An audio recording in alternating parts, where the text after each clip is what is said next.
rest. He's a little bit split from the rest of this team. In the meantime, Hale have established position on this hill to the northeast side of them, and I don't think anyone's getting out of here unscathed. Oh yeah, so deadly. And looking at that west side, no teams made it into that western area.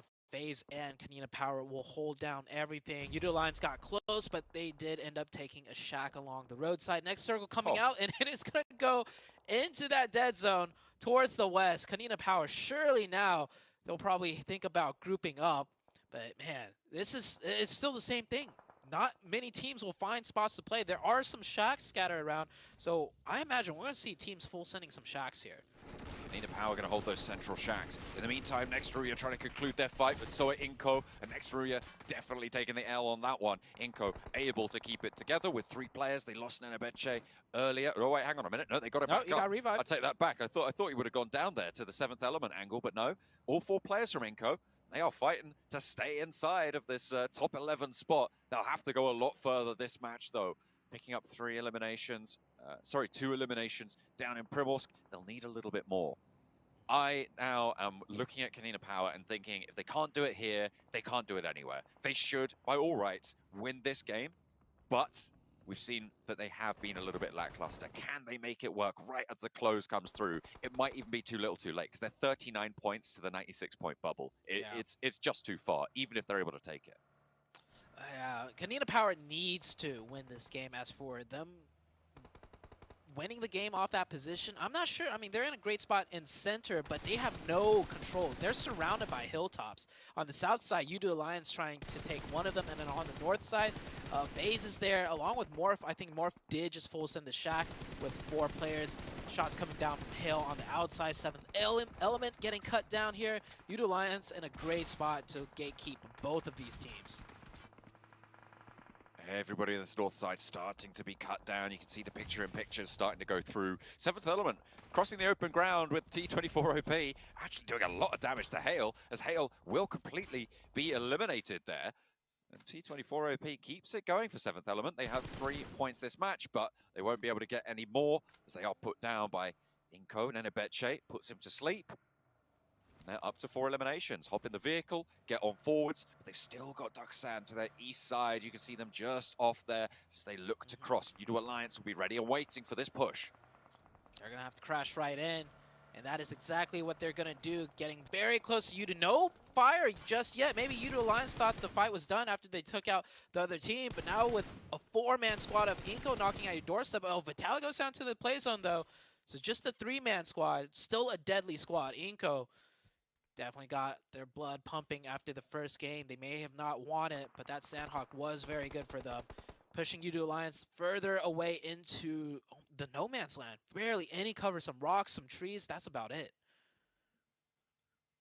Difficult south side. Udo Alliance, though, with a big chance here to earn profit on this match against the teams ahead of them. Enigma Galaxy crunched on this north side. FaZe have excellent control over these rotation angles for them as well. Enigma Galaxy very unlikely to be able to get much further here. Morph already down to 2. They might be able to survive, sure, but they've got 3 eliminations and they're in a shack with no real prospect of leaving. So Udo Alliance have the best chance here to try and jump on up towards 3rd place.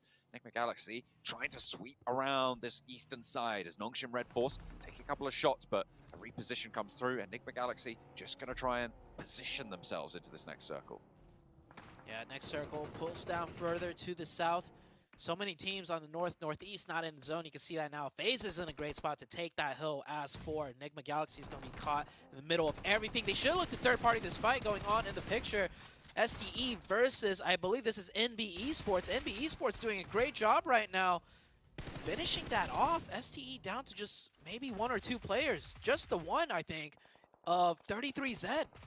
Getting the spray onto Mondo, a really good start to his potential resurgence here. Hero very likely to get flushed in this position, as there's the third party. Enigma Galaxy want to sweep through. They've lost Ralph though, so it's a little bit more dangerous. Sprays, damage, flushes coming through now across the hillside as well, as Nongshim Red Force losing all of their players on that crash. Ralph is going to be resible here. Nades pour over the top as Fist tries to hold it off. The last player from NB, and he's taken even lower. The spray from Lord keeps them there. Ralph got flushed there. I think that might have gone down to a nade. No. So Enigma Galaxy playing on his 3. And actually, hang on a minute, NB is still going. Lord hasn't managed to get the flush. Yeah, that first aid will pop off just putting himself away from the car enough to avoid the util, the molly. Great job out of him. He has a nade in hand. This could go horribly wrong for Nigma Galaxy. They do avoid it, but Nigma Galaxy still have to breach into the zone. They're going to have to drive into the open. Unless they can pull off what they did the other couple of days where they do not get shot at. FaZe and Morph should be looking right at them as well with Konina Power as Nigma Galaxy rotate in. Yudo Alliance trying to control Inco on the south side as well in the meantime. 33Z taken out, and that's STE eliminated. Now Morph just trying to survive in that shack against FaZe's pressure from the north side as well. Duxan mounting up with 3, trying to move further forwards, and NB, they haven't managed to get rid of him, and he is just this perpetual bother in their side. He is going to get another flush over onto Lord, and it's going to leave Nigma Galaxy on 2. They send straight through the middle and get to the water. Honestly, probably the safest place for them. Yeah, safe for now, but FaZe has 4 players uncontested out here, and they just saw 2 fishes just go straight into the water. They're going to be focusing in on that one. Duxon, not in the zone yet with 3. What can they do? They see what's in front of them. Nothing looks open for them to play. They may have to go for a crash. There is that shack right on the tippy edge of the zone on the east side. But, I mean, once they get there, Konina Power is just going to finish them off on the next circle shift. So they may have to do something else here. Inco on the far south getting whittled down by Yudo Alliance. So Yudo Alliance doing a great job with what little cover that they have on the outside of No Man's Land. This bubble's going to continue to shift as well because you've got Duxan, 96 points with 2 eliminations on the bubble in 11th, 12th place FaZe with 4 players alive, 3 eliminations, only 3 points behind at the start of this match. They managed to close that gap by 1, so it's a 2-point difference between them and Duxan. Duxan not only looking to survive this match, but survive in terms of the bubble in match number 20 of this 24-match set. And I just want to put a little bit of context around Konina Power here. If they get a record-breaking match, Zute, if they get, let's say, 20 eliminations, right? They get a 30-point match, they're still in last place. And that is... Oh, wow. Okay. It's kind of crazy that That's they're pretty dire. not going to be able to make that jump right towards the end. I think, yeah, no, they would still be on 69 points, and that's just not enough. They're still behind, which is absolutely insane, the amount of points that they are behind. And I feel bad for kicking them while they're down, but this is what happens when you don't perform at the level of this lobby.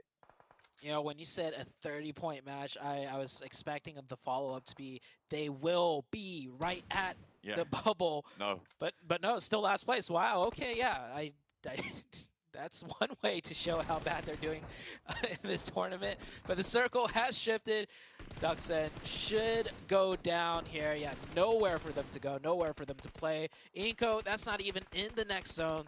They're going to be cut down here. And that does leave Nigma Galaxy, Yudo Alliance, Konina Power, Morph, and FaZe. Those should be the next couple of teams that are in the next circle. And we'll see where the next zone goes after that. Konina Power still on the inside, still have the buildings under control. FaZe just stopping Duxan from doing pretty much anything. They try and open into the corner of this compound. Konina Power ready for the fight. They're setting up for the scrap. They're cooking nades, and then it's FaZe just melting them on the back lines. And immediately Palucci moves forwards. Might be able to get the point onto QX as well as he moves on through. QX falls down. Junie on the outside, last player for Duxan, and FaZe going to be pretty happy to pick up these points, right? To try and jump up towards that bubble. Secure themselves a couple more points here. A nade in for Palucci, and that's brilliant. Nade onto Morph to pick up more points. 5 eliminations now for Konina Power. They're playing on the east side of this circle. Duxan not eliminated just yet. Junie's still in. Next circle about to shift. This could go between FaZe, Konina Power, or Yudo Alliance, honestly. And he said, oh no, yeah, Junie's causing some damage here. 1 player down. That should be it. Should be a clean reset for Konina Power. And there we go. DGR will finish off that last player. 6 eliminations and the full reset. Circle closing in. Nigma Galaxy, are they... How are they looking? I'm looking at my map. It seems like 1 player is in the water still. Yeah, getting revived out there potentially. And FaZe have moved in closer. Mormon now down on the beach side. So FaZe getting very proactive. They could stay on this hill with all of their players, but instead they're going to look to get some more territory. And actually, they're down to 2. So it did come at a huge cost. FaZe had 4 up last I saw on top of the hill. They are looking to out-earn Duxan here. They've managed to get quite a few points, and they're looking for good placements as well. And I'm imagining that they're going to find themselves in the top 11, after this match. And looking to try and take control of that. But with 2 players, it's unlikely they go much further. U2 Alliance, this is a big game for them. It's very, very important, right? They've just come off the back of performing well over on Sandhawk. Another nade over the top might find some more points, but they've got 5 eliminations already. Kanina Power have flexed out to the north side. They've taken that backfill onto FaZe's position, and this should be the end of FaZe. Yeah, I don't know how FaZe threw this game this hard. I mean, I'm looking at this perspective out of Becca on top of this hill. Why send anyone down at all? You had so much hill space to work with, so much lines of sight. There was no need for them to push downhill. So FaZe just absolutely throwing this game, in my opinion, but it does allow for Kanina Power to take this hill and have more control. U2 Alliance lost a player earlier, so they're down to 3. They shouldn't be able to do too much, not with Kanina Power holding this hilltop and a number advantage. It's an excellent line of fire, but getting out from these positions is going to be tough. If Mark cuts DGR out in the open, Agori tries to suppress him on the rock, but it's just not going to happen. He's really going for this. Oh, goodness me. He wants to find that elimination point. Actually greeding away for it, but Becca could crest that ridgeline with the DBS just a little bit out of range to be as efficacious as maybe he would have liked, but nade in hand, looking to cook it. Flax putting one back, though, and Becca gets the worst of it. Kanina Power down to 2. What is Kanina Power doing? Losing. I think that's the short of it. Like, there's no 2 ways about it. Like, what? Like, the first player going down was terrible, but when Becca crested that hill, as an ex-comp player myself, I saw him cresting up that hill with so much open space. That was not the play. FaZe make a move as well, taking down another player of U2 Alliance. That helps out Kanina Power quite a bit here. Kanina Power down to 2. They could get that revive onto Becca as well, which is what they should look to do. Make sure they don't be in nade range, however. Pull up a little short. Don't revive right on top of where you stop the vehicle, because that is an audio magnet for that nade. And, okay, pulls off far enough, gets the revive. This should be good. The ball's still in Kanina Power's court, but looking a lot scarier. And, okay, no revive. Down to 2 for Kanina Power. This is potential for FaZe, actually, with Palucci relocating down from the high ground. They don't have that threat from that angle, which means the beachhead is much more maneuverable. That ridgeline that slopes away from the mainland as you sit on that beachhead gives you quite a lot of cover, gives you lateral movement, but they are cinched in a little bit. Can they find an opening? We still got 1 circle after this one, so it's going to determine quite a bit. Kanina Power does get that zone, so FaZe have to move in, and with both U2 Alliance and Kanina Power looking towards FaZe's direction, I don't think they could get much further. FaZe is definitely going to need an opening knock onto at least one side of this. They can't cut down the middle. Palucci with the DBS out, reloading. Wonder if he has the ammo in his other weapon for some long-range capabilities still. FaZe now forces Snake in. The smokes are out. They are in the zone. No util out of Flax, so they will be safe from grenades. Only 2 smokes in hand for U2 Alliance. Iftar, the proprietor of those. Kanina Power, they do have Palucci in the middle. FaZe definitely armed to the teeth on those nades, but Flax spots one. Mormon goes low, but it's Onsen to go down to the nade from Palucci. There's a second, there's an answer. Who was able to get that one done? But that is really, really good news for FaZe to try and stay alive with Mormon. Kanina Power looking to execute on this match. Agori is up, and they're into a duo position now. Iftar breaks wide, looking for the side angle. Might be able to find it as well. They step over the headland. I think they spotted him hit the deck there, and Palucci wants to put a nade through. But FaZe is still in. FaZe still have Mormon. They can heal out the smoke and look for these nades. They have 9 in hand still for Mormon. He's got so much utility on board. He might be able to do something here. Mormon with the nades will be looking towards Kanina Power, the closer targets. And oh, good nade out of Palucci to take down U2 Alliance. This would have been a huge game for them to try and break into the top 3 if they got the chicken, but that's not the case. Mormon with the nade, it is cooked. It goes in and massive damage, but no knock. Waits for the peek on the left side. Palucci not in a position to go for the trade, and that's the first knock. Mormon now isolated to 1 versus 1, but finally stepping up on the rock. And that is Kanina Power taking a chicken dinner. But as I said before, it's just too little too late. At this point, Kanina Power Sure, they find a win. Sure, they're able to get a decent amount of eliminations, but they're still just so far behind. Today would need to be a miracle for them. They need the rest of these matches to go their way as well. But you can see they're still a little bit cheery. They're still a little bit happy. Yeah, the nerves are definitely there. He's shaking his hand. He's like, man, that was intense. I don't blame them. They made it interesting.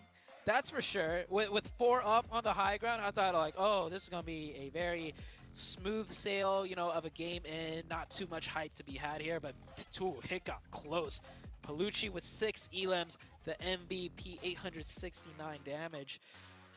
It's possible now for them to break into that survival, and hey, who knows if they could pull out another chicken.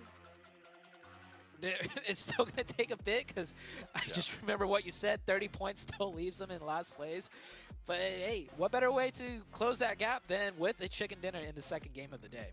And I do want to give them a little bit of credit as well. They came into this tournament without of Hayes, who they've been playing the entire season with throughout so far. DGR, the coach, stepping into that player role. So they are playing at a bit of a disadvantage. They don't have the synergy that they've built over the course of this season. But still, it is a little bit lackluster from this roster. DGR putting his best foot forwards and really stepping up for the team. So I think they've got to be proud of that as well. Kanina Power, they were able to take home the chicken dinner, but it might just be too little too late. It's too late. Okay. It's too late. Straight up. All right.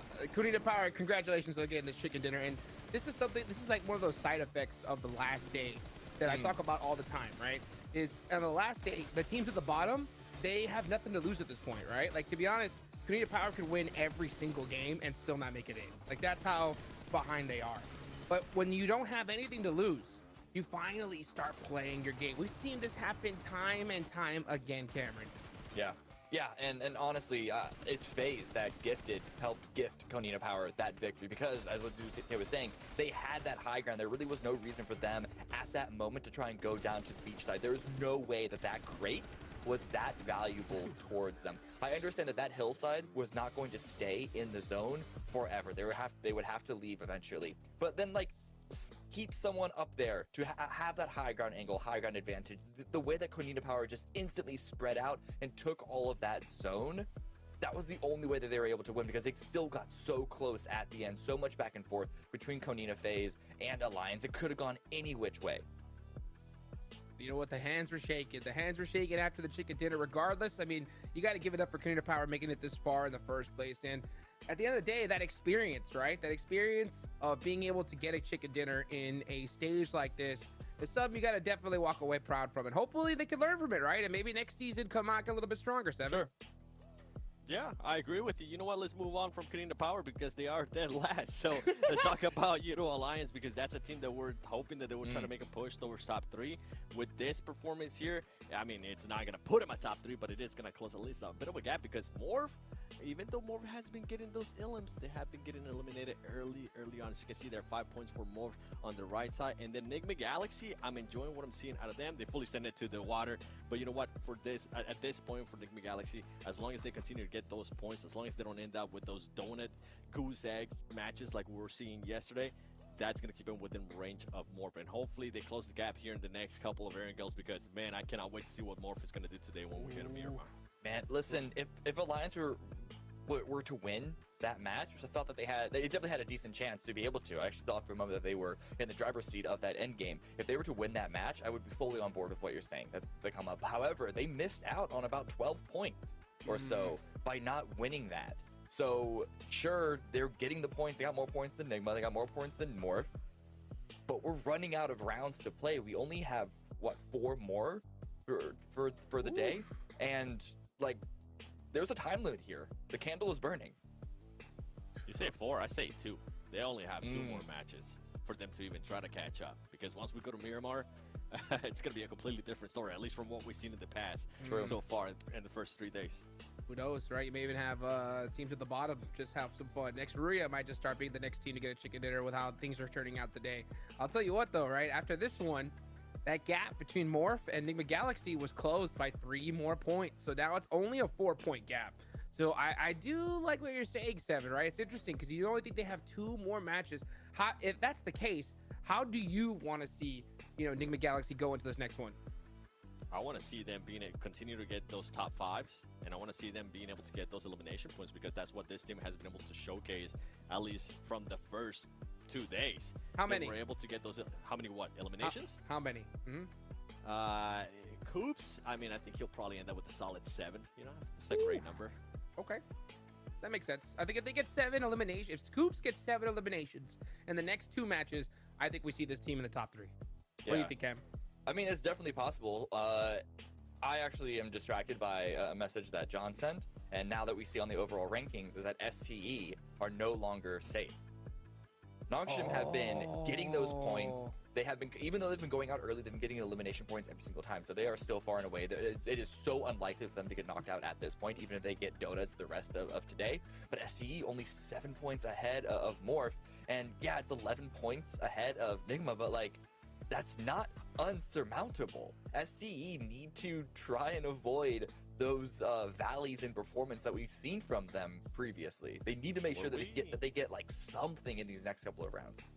Were we blinded by 6-8 from yesterday? Because Right? I was just like, even with the 7 point, I don't see.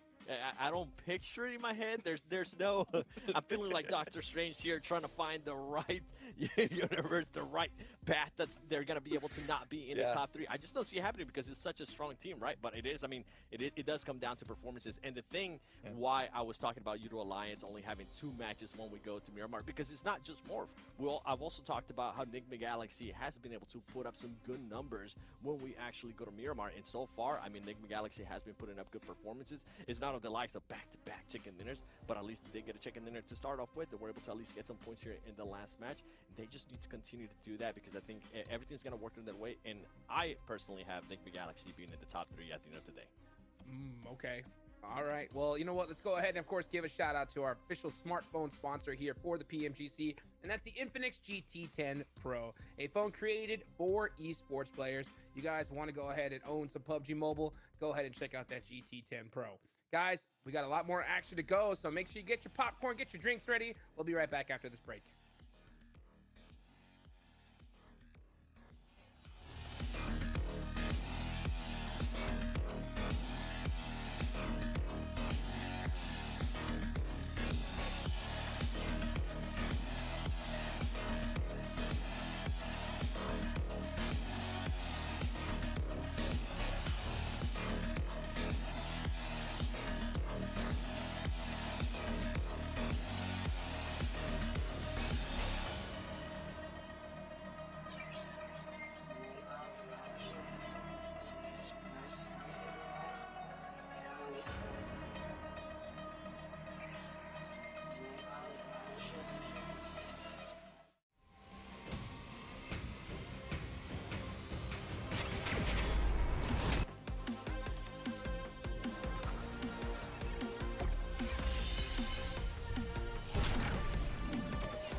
Welcome back, everybody. Final day for Group Red, and 5 teams are going home at the end of this.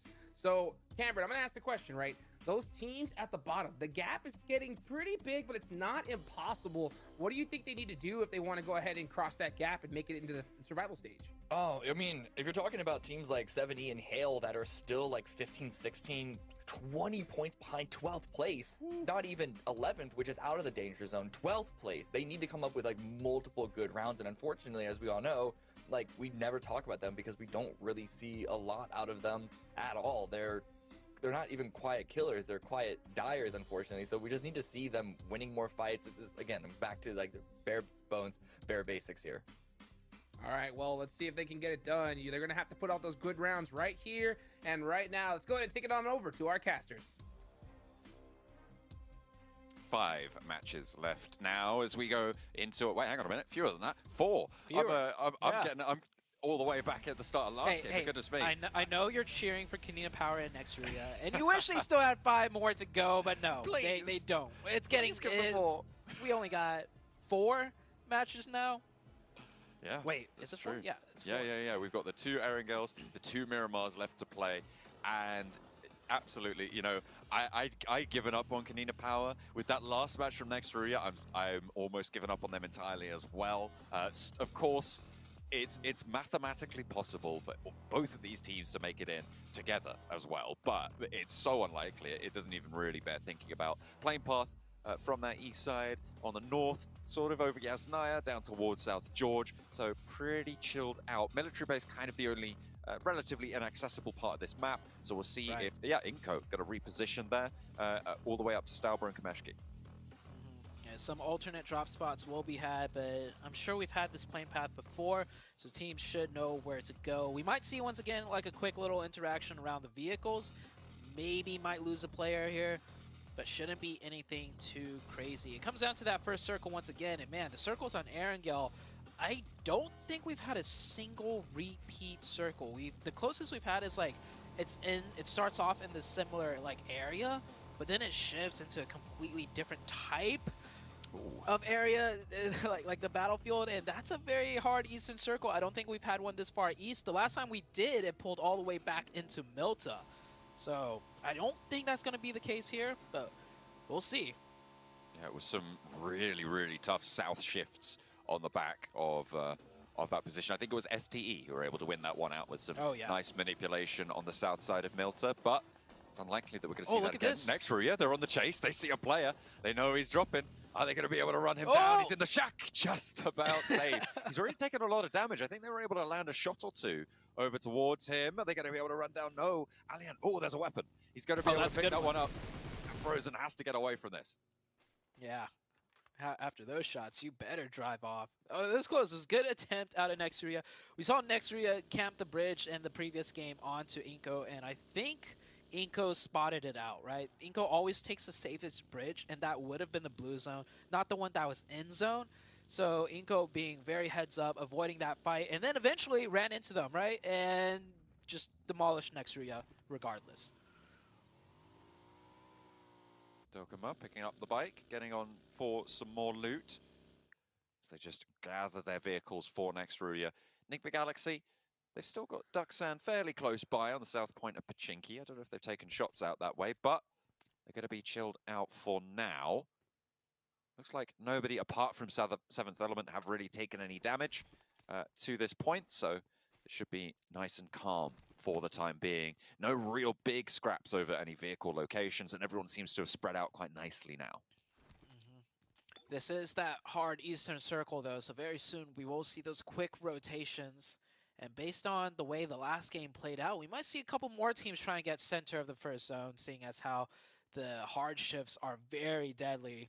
And that last game, I don't think anyone coming in from the north or east side late had that great of a game. So could be the same thing here, which will prompt teams to rotate extra quickly more towards the central.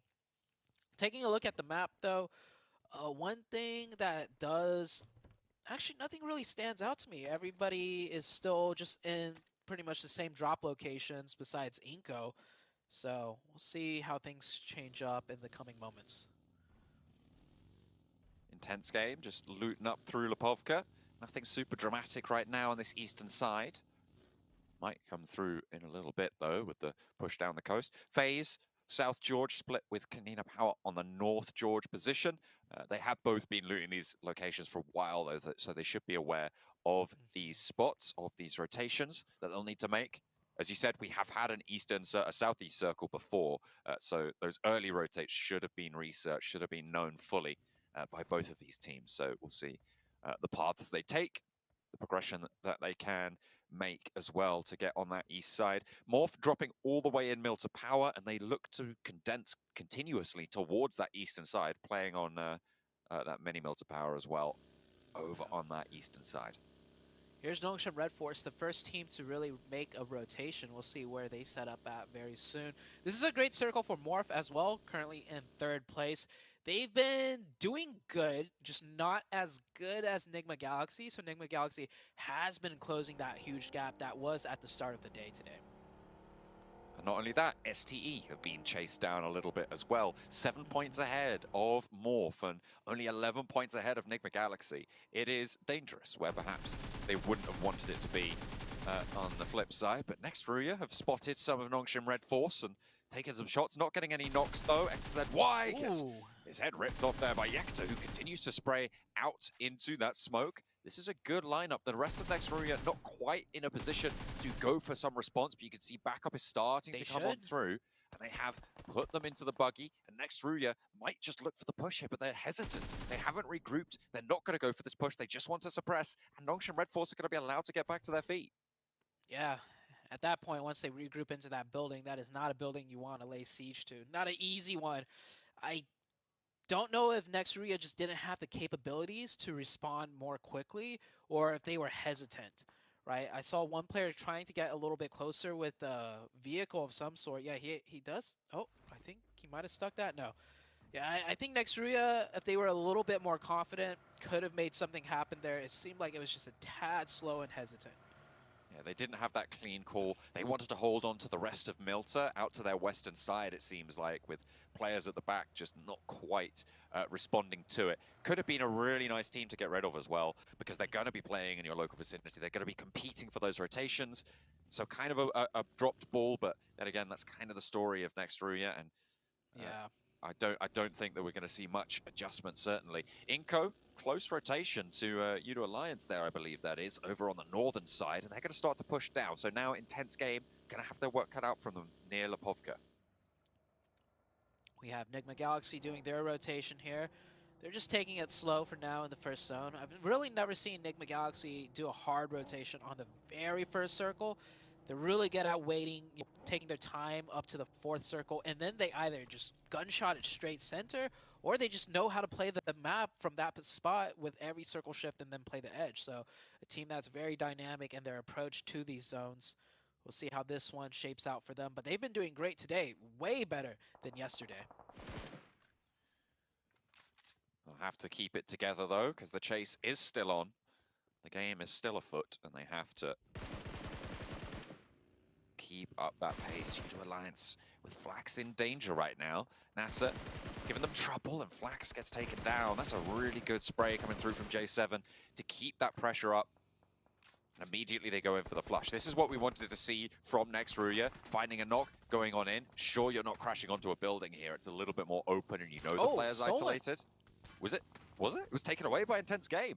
Yeah, intense game with first blood. All right. Okay. What a shot. I mean, I said I liked how fast it was, right? But apparently not fast enough. Yeah, great steal. Cielo. That was a very long distance angle through like some tree lines too. So good eyes on Cielo to steal that one. An intense game. They could use points. You know, they're not absolutely safe by any means either. As we head into the next circle shift, and it is a hard shift once again. Imagine it goes back into Milta. This is pretty much the same exact circle as yesterday, where it just pulled all the way into Milta. I don't think it's going to happen again. I almost kind of want to see it happen again, because I am cheering for STE a bit here, but we'll see.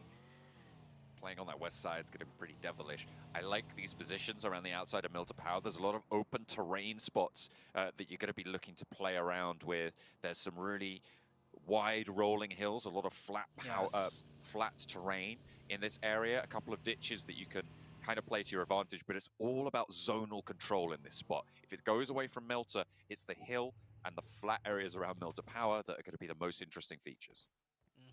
And I love when it gets to the late game around those hills, where spots that usually aren't playable suddenly are, just due to the way it slopes around. And with just a few smokes and vehicles, you can have cover. Inco and Hale getting into it. They want to take these rock formations right here. Inco losing one, but they should get this location. Some DBS shots, and Squash does squash his opponent down. Getting that potential reset. There's another team right over the top. Oh! And the blue, and Hale coming right back here to answer. And now it's not just the team over the top. I see FaZe rolling in That team is next Ruya on the top, and the team from the bottom has sightlines. That was more getting in some points. FaZe forced to go back around, flying over in the buggy, driving right past next Ruya. Oh boy, that was a sequence of events. What is going on here? Goodness me. Jumping into the... Is he stealing next Ruya's vehicle? Wait, That's did he cheeky. really? Onzen, Did he I really? don't know if he crashed into the building and then had to reposition a little bit, but he's just rolled the vehicle down the hill. Gonna play by the logs there, and Onzen trying to get away as the rest of his team were able to do. Yeah. Seventh Element holding out on that south side of the top of this lumberyard, but Onzen trying to be a little weevil here.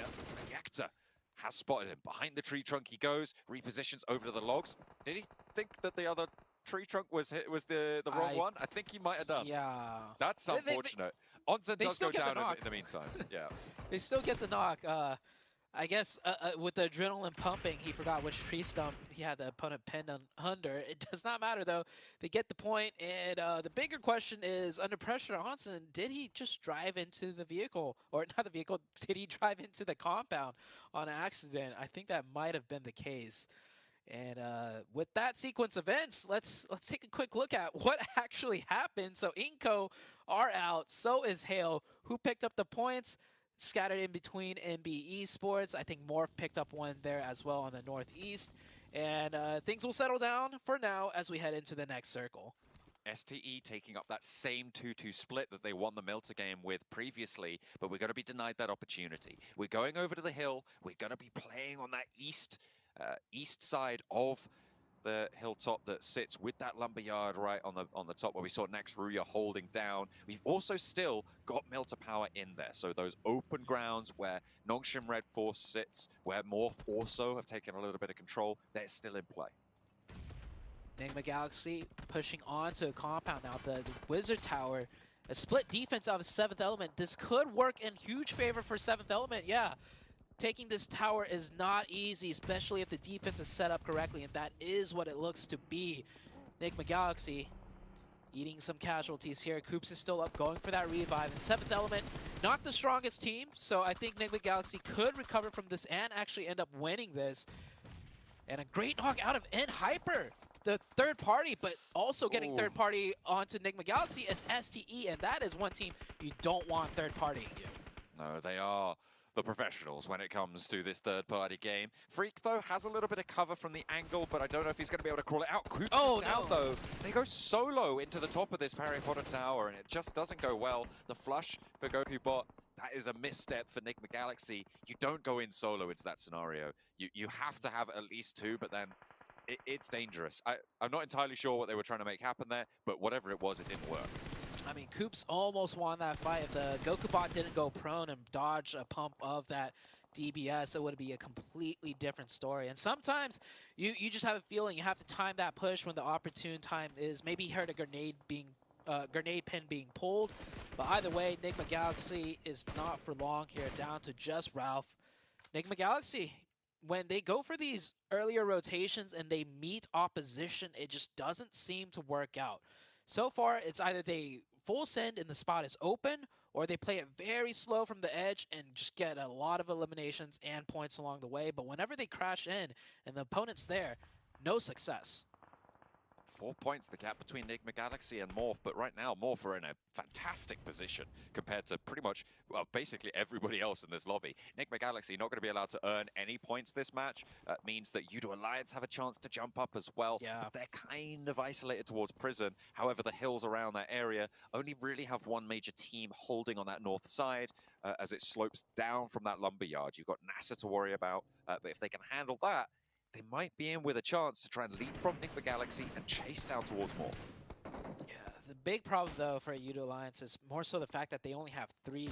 And working those hillsides with that many angles and slopes and ridges, you want 4 to maximize lines of sight, and that is not going to be possible with only 3 players. We'll see how they do, though, as we head into the next circle shift. And look at STE, by the way. Where are they on the map, John? They're on the west? Wait, where what? else are they? Yeah, they're also on the far south.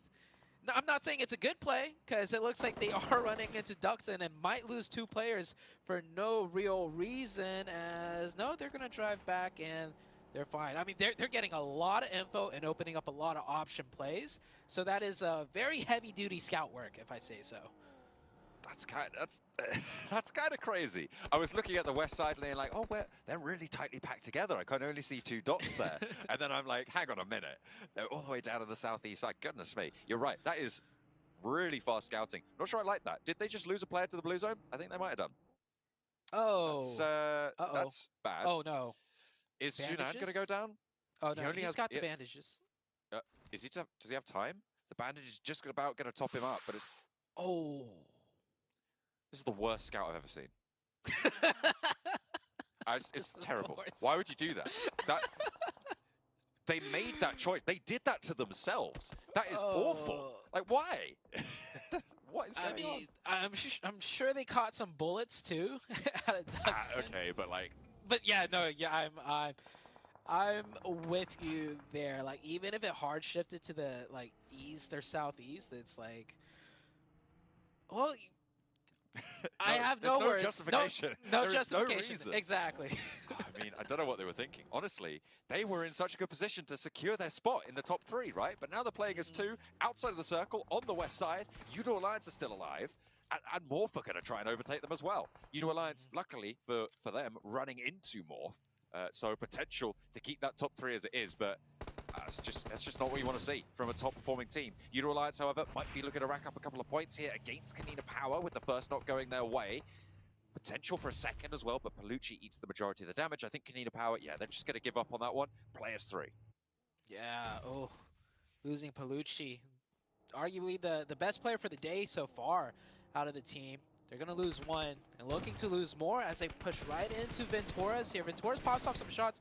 No real connections, and he's got to commit. He's wide in the open, getting definitely overzealous there with the pushes, leaving way too much cover. Kanina Power is pinned in, though, from all angles.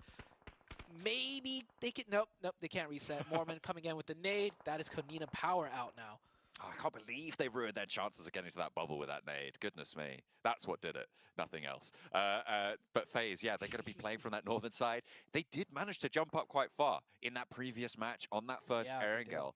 And now they're playing with 2. They're looking to extend their lead across the bubble because it is still very, very close, all the way up to 6th place. Morph, meanwhile, on the north end, now contending with Nasser Esports here. J7 pushing up with that DBS. Decides to back up, just creating some space so he can maybe get this revive. Morph, how many players does Morph have? Morph has 4. So if Morph does want to get aggressive here, they can. They have the zone. They're gatekeeping Nasser out for now. But maybe they're looking more so to close this fight now rather than later. Because if you leave a full Mian team behind you in a bad position, sure, they might not be able to take you out, but they're going to be a pain the whole way through. Nades over the top and another knock over towards the enemy players there. It's going to be good. Full suppression. Circle not too dramatic, but look at the hold from Boo Who. Finds 1 and 2. There's the Kareem forwards with the buggy as well. And they're looking to just sweep across with these NASA points and be able to rack up a lot in their security. And they're chased towards STE as well, putting them at the back of the pack to be chased down by Enigma Galaxy, by Udo Alliance, but not looking like that's going to happen this match. Really, really solid stuff, keeping all 4 alive for Morph. They've been playing nicely on this northeast side. Yeah, Morph doing a great job in the most perfect game too. Enigma Galaxy going out very early, like you mentioned, with almost no points. Actually, maybe 0 points, honestly. It was, Morph yeah. still with that 4 on the northeast. This could be a huge game for Nextria. They are in the best position, in my opinion, and they have 4 up. Nextria is a team that does need to break into that top 11, and this could be it for them. I mean, they've got a big gap to make. It's 29 points for them to try and make up. Udo Alliance still fragging out with 2. Can they take down FaZe? Yes, they can. 2 players alive, looking for that res, and Udo Alliance with the blue zone pushing in, cannot afford to go for that pickup onto Cluck. Iftar will be going on as a solo. Doesn't have any first aids, though. Didn't have time to loot through the bodies there and pick any up, so just going to be really, really down on your luck. 7th Element going to try and take shots at the buggy, take out a tire, but Iftar makes it in. Nextria, though, will have heard this. They might reposition and just take down shots here. You can see Zed Wolf repositioning for it. Iftar knows what's up, drops that smoke as Zed Wolf tries to find the angle. Yeah, that smoke, maybe a giveaway more than anything. Iftar will try and survive, and I think 7th Element should be able to see him too.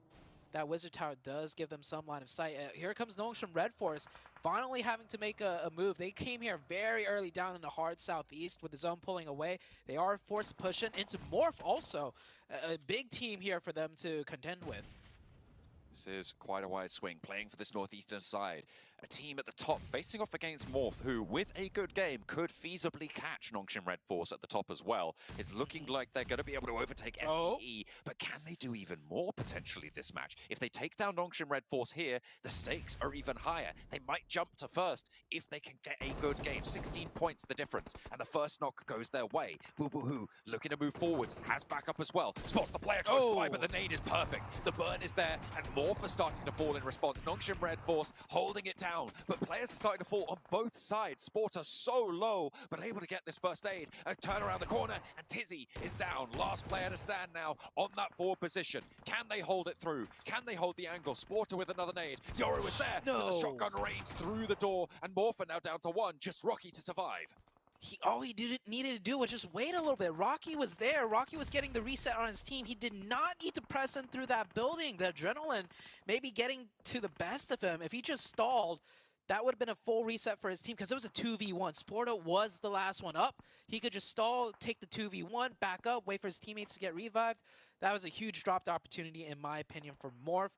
But they've been doing good so far this game. They've been picking up the points, and a double nade. Nongshim Red Force just can't be stopped.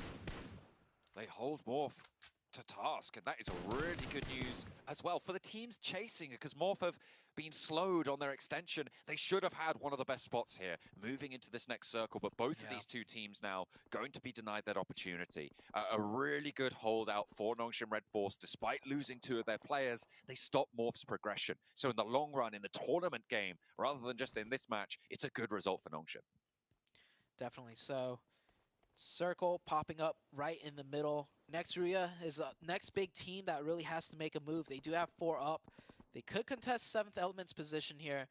7th Element caught in between Next Ruya and the solo out of STE. Xing last one up for STE. Boo-boo-hoo, very, very low. Sporter with a nade. Been on point so far with these. And another one through the door might just find it. Damage is there, but not quite the knock as the push comes through. I think he's out of meds. I think he's just going for a crazy push. It's not going to work out, though. Sporter's too quick with it. And that is going to be Morph down. 7 points on the match. I think they got a placement point or 2 as well. So they'll be up a little bit ahead of Nick Galaxy. They'll extend that lead a little bit further. And Yudo Alliance went down as well. So they can continue to stay as safe as possible. Yeah, great hold out of Nongshim. The start of that fight, it was Morph's advantage through and through. But Nongshim Red Force, just such a veteran team, holding that off. Here comes that push I was talking about. Next Rio onto 7th Element. DBS catches the first one. And Xing with the perfectly timed third party as a solo nonetheless. Usually solos are way more passive, but he's right here to take the fight when it's breaking out. 2 players from 7th Element. Next Rio rolling in now with 3 after that flush goes through. If you can shred through next Ruya, Xing actually has a pretty decent chance of holding face on this western hillside, but Goku bot on the off angle going to prove to be tricky to deal with. We'll see if he's able to have an impact into this engagement. Nades keep going long, and Xing is fighting through. I mean, this staggered hillside, right? These stages, these plateaus, these ridges as it goes down, giving him a lot of movement potential. Not really too many sightlines to worry about from Ducksan as well down the hill.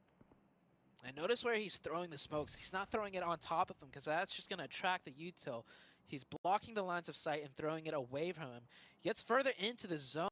Maybe he's trying to get into a spot where he could kind of just sneak by and let next Ruya and 7th Element take the fight. That would be the most opportune way to play this out. Another nade putting out some damage. No knock, however. 7 teams up. Not yet in the higher placements of points, so he does need to survive a bit longer. Pops the smoke behind him as well, so maybe continuing that distraction game. Looking for someone to peek from next Ruya. They don't need to just yet. They don't need to go aggressive, but Xing is such an operative in this location. Nongshim Red Force might be able to sneak a couple of shots over that way if they can find an angle, but they're still a little bit around that headland. It goes down the side of this hill. Harry Potter Tower still in. Intense game, a more central position than most. And the next zone just about to close. Oh, Ooh, that shift is really good for Xing. It is going to let 7th Element come into the fray and most likely engage with next Ruya. And you can see that he already has sightlines. He's waiting for it. And he has to take these shots at some point because they need to push in. That gives Xing a perfect time to third party. And Nongshim Red Force on that northeast, if enough fighting breaks out, if too much happens in the elimination feed, they can swing out over the top with a perfect timing and just take the whole northern half. Ducksan starting to move forwards now. 4 players alive. They're also playing to secure their spot over the bubble.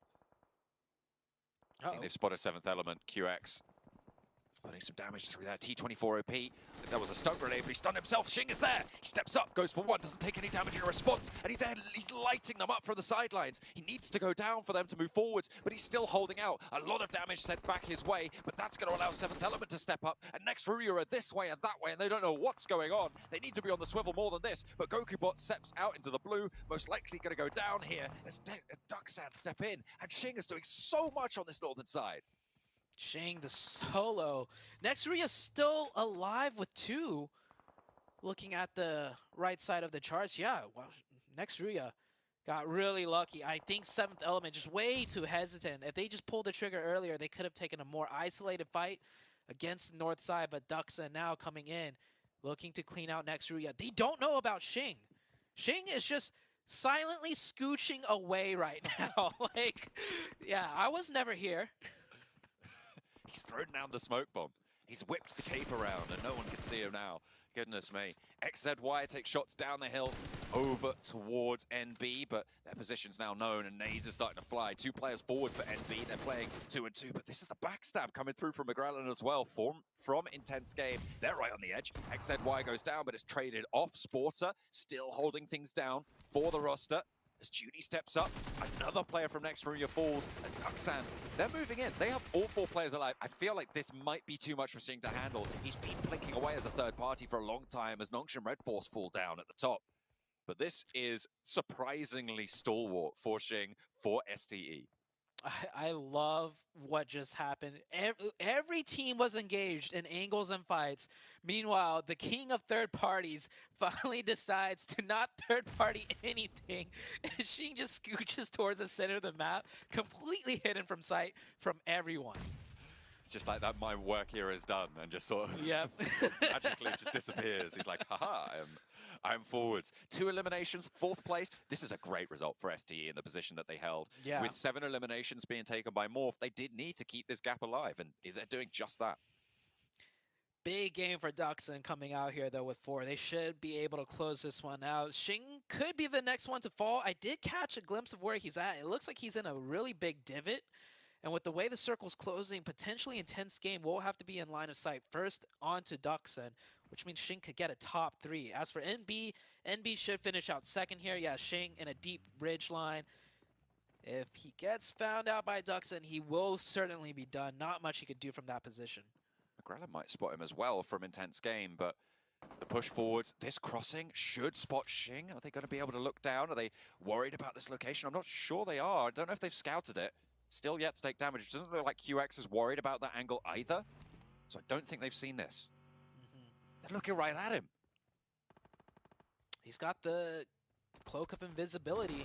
NB There he Esports is. actually forced in line of sight, and yeah, Xing goes down. Top 4, not able to get that top 3 in placement points as Ducksan does take him out. One of Intense Game gets found and gets taken out as well. It is a 4v2v1, I believe, and this has Ducksan chicken dinner all over it.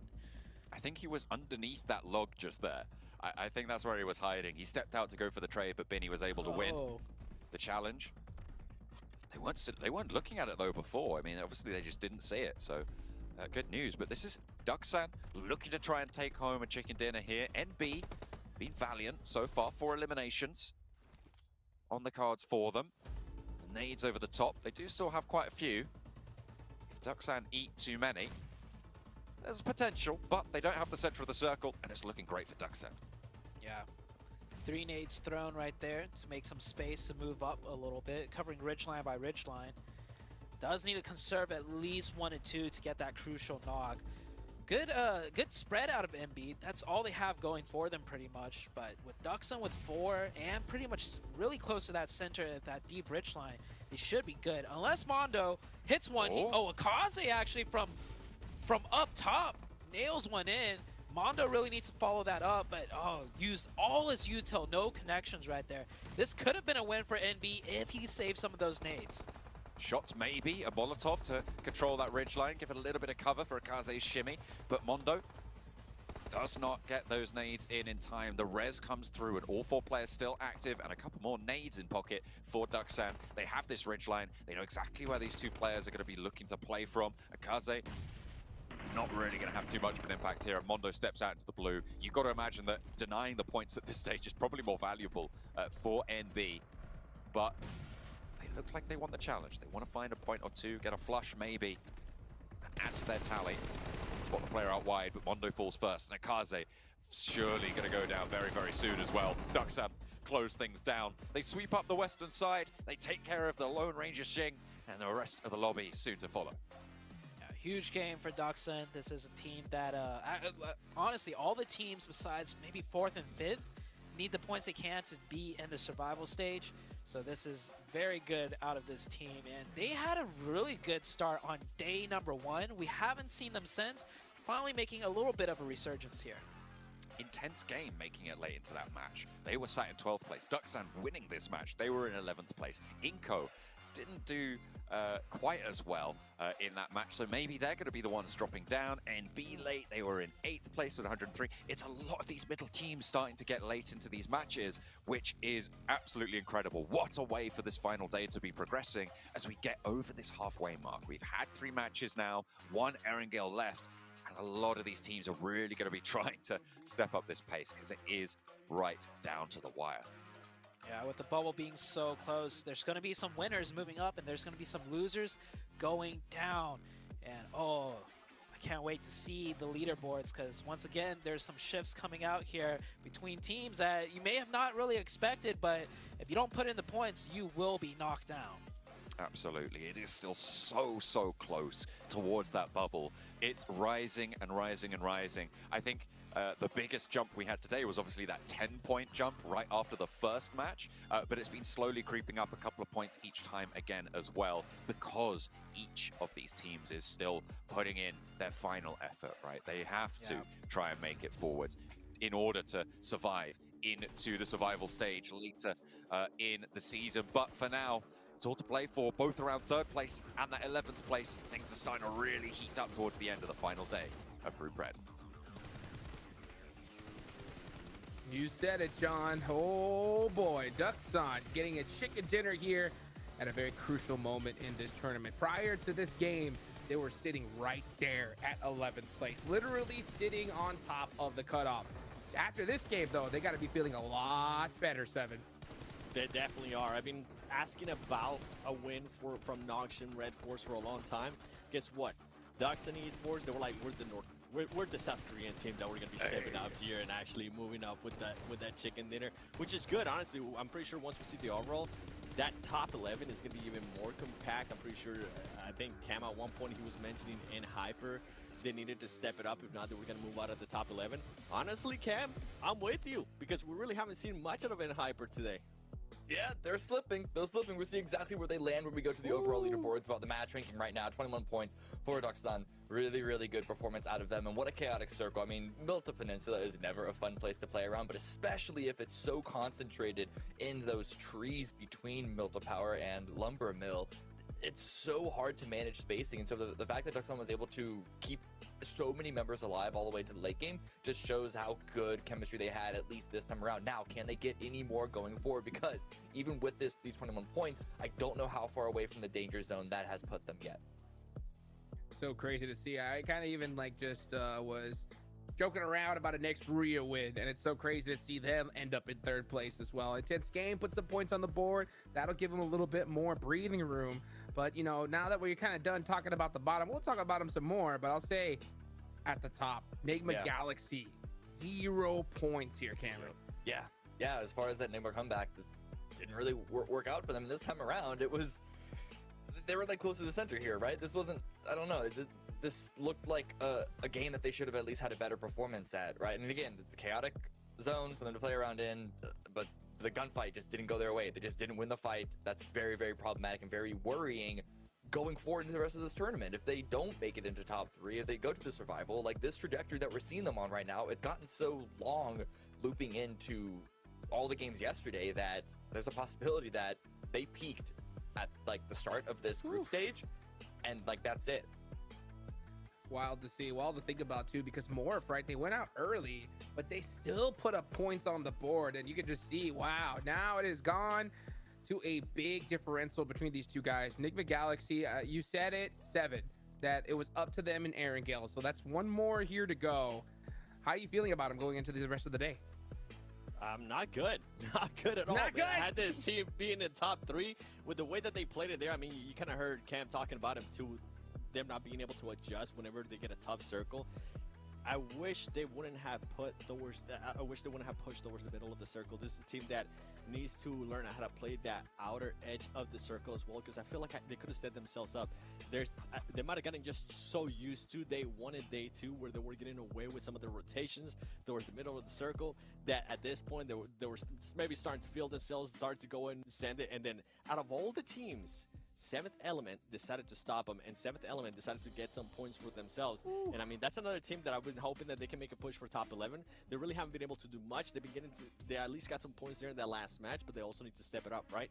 And then Nasser out of the top 11. Ooh, that's a big surprise considering how consistent they were being at one point too. Yeah, I'm looking at that 12th point cutoff right now. Nazar sitting at 12th place with 103 points. Right above them, Eco with 104, IG with 106, then N-Hyper with 110. So it's still maintaining that tightness there where things can switch on a dime. Like Doxon was in 11th place last game. Now they're at 122 points in 6th place. So things can still swing wildly. No one's in the real danger just yet, but that also means that for a team like 7E, who are 15 points away from Nazar in 12th, if they get a win, they can then be a part of the conversation. And next year they'd have to have a win as well, because they're like 20 points behind. So they can get involved, but right now it's still like 5 or 6 teams trying to stay out of the one danger position of 12. Well, you know what? Speaking of danger position, right? It's so close there. Now that 7 Elements got some points on the board, they are, I believe it's 16 points away from Inco at this point. So Cameron, like, with that kind of gap and so few games left, do you think they're going to pull out like some kind of crazy strategy to kind of make that up? Man, we were talking about this during the games, about this idea of when do teams start targeting, and especially if you're in the bottom 5 when you have nothing to lose, like, do you start like actively targeting someone? I think the number of options for who 7 you want to target, it doesn't have to be just Inco, it doesn't have to be just IG. I really do think they just want to set themselves up to be incredibly proactive during the game, not to like go in a hot drop or anything, just be ready to fight anytime you hear an option for a third party. They need to target this Erangel. Yeah, you know what? Okay, all right, 7 said it. They need to target this Erangel. Let's see if they're gonna do it as we go into the final Erangel, Group Red. Hey, you might want to target someone, but how many targets can you do at once, right? There's about like 7 people that you need to be worried about at the same time.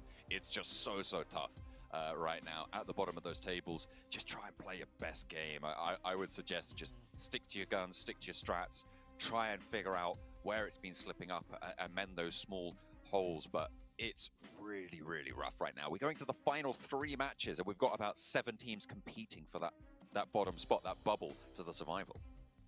As far as 7th Element goes, I feel like they just need to be a little more decisive. We saw towards that very end there, they took way too long to take their shots at Nextruya, and Duxon ended up pushing beneath them and taking them out before they could have done anything. They could have taken out Nextruya, picked up a few more points, but they didn't. And I like what Cameron said too. I think be ready to third party. That's probably the easiest thing a squad can do that doesn't involve them getting completely wiped out.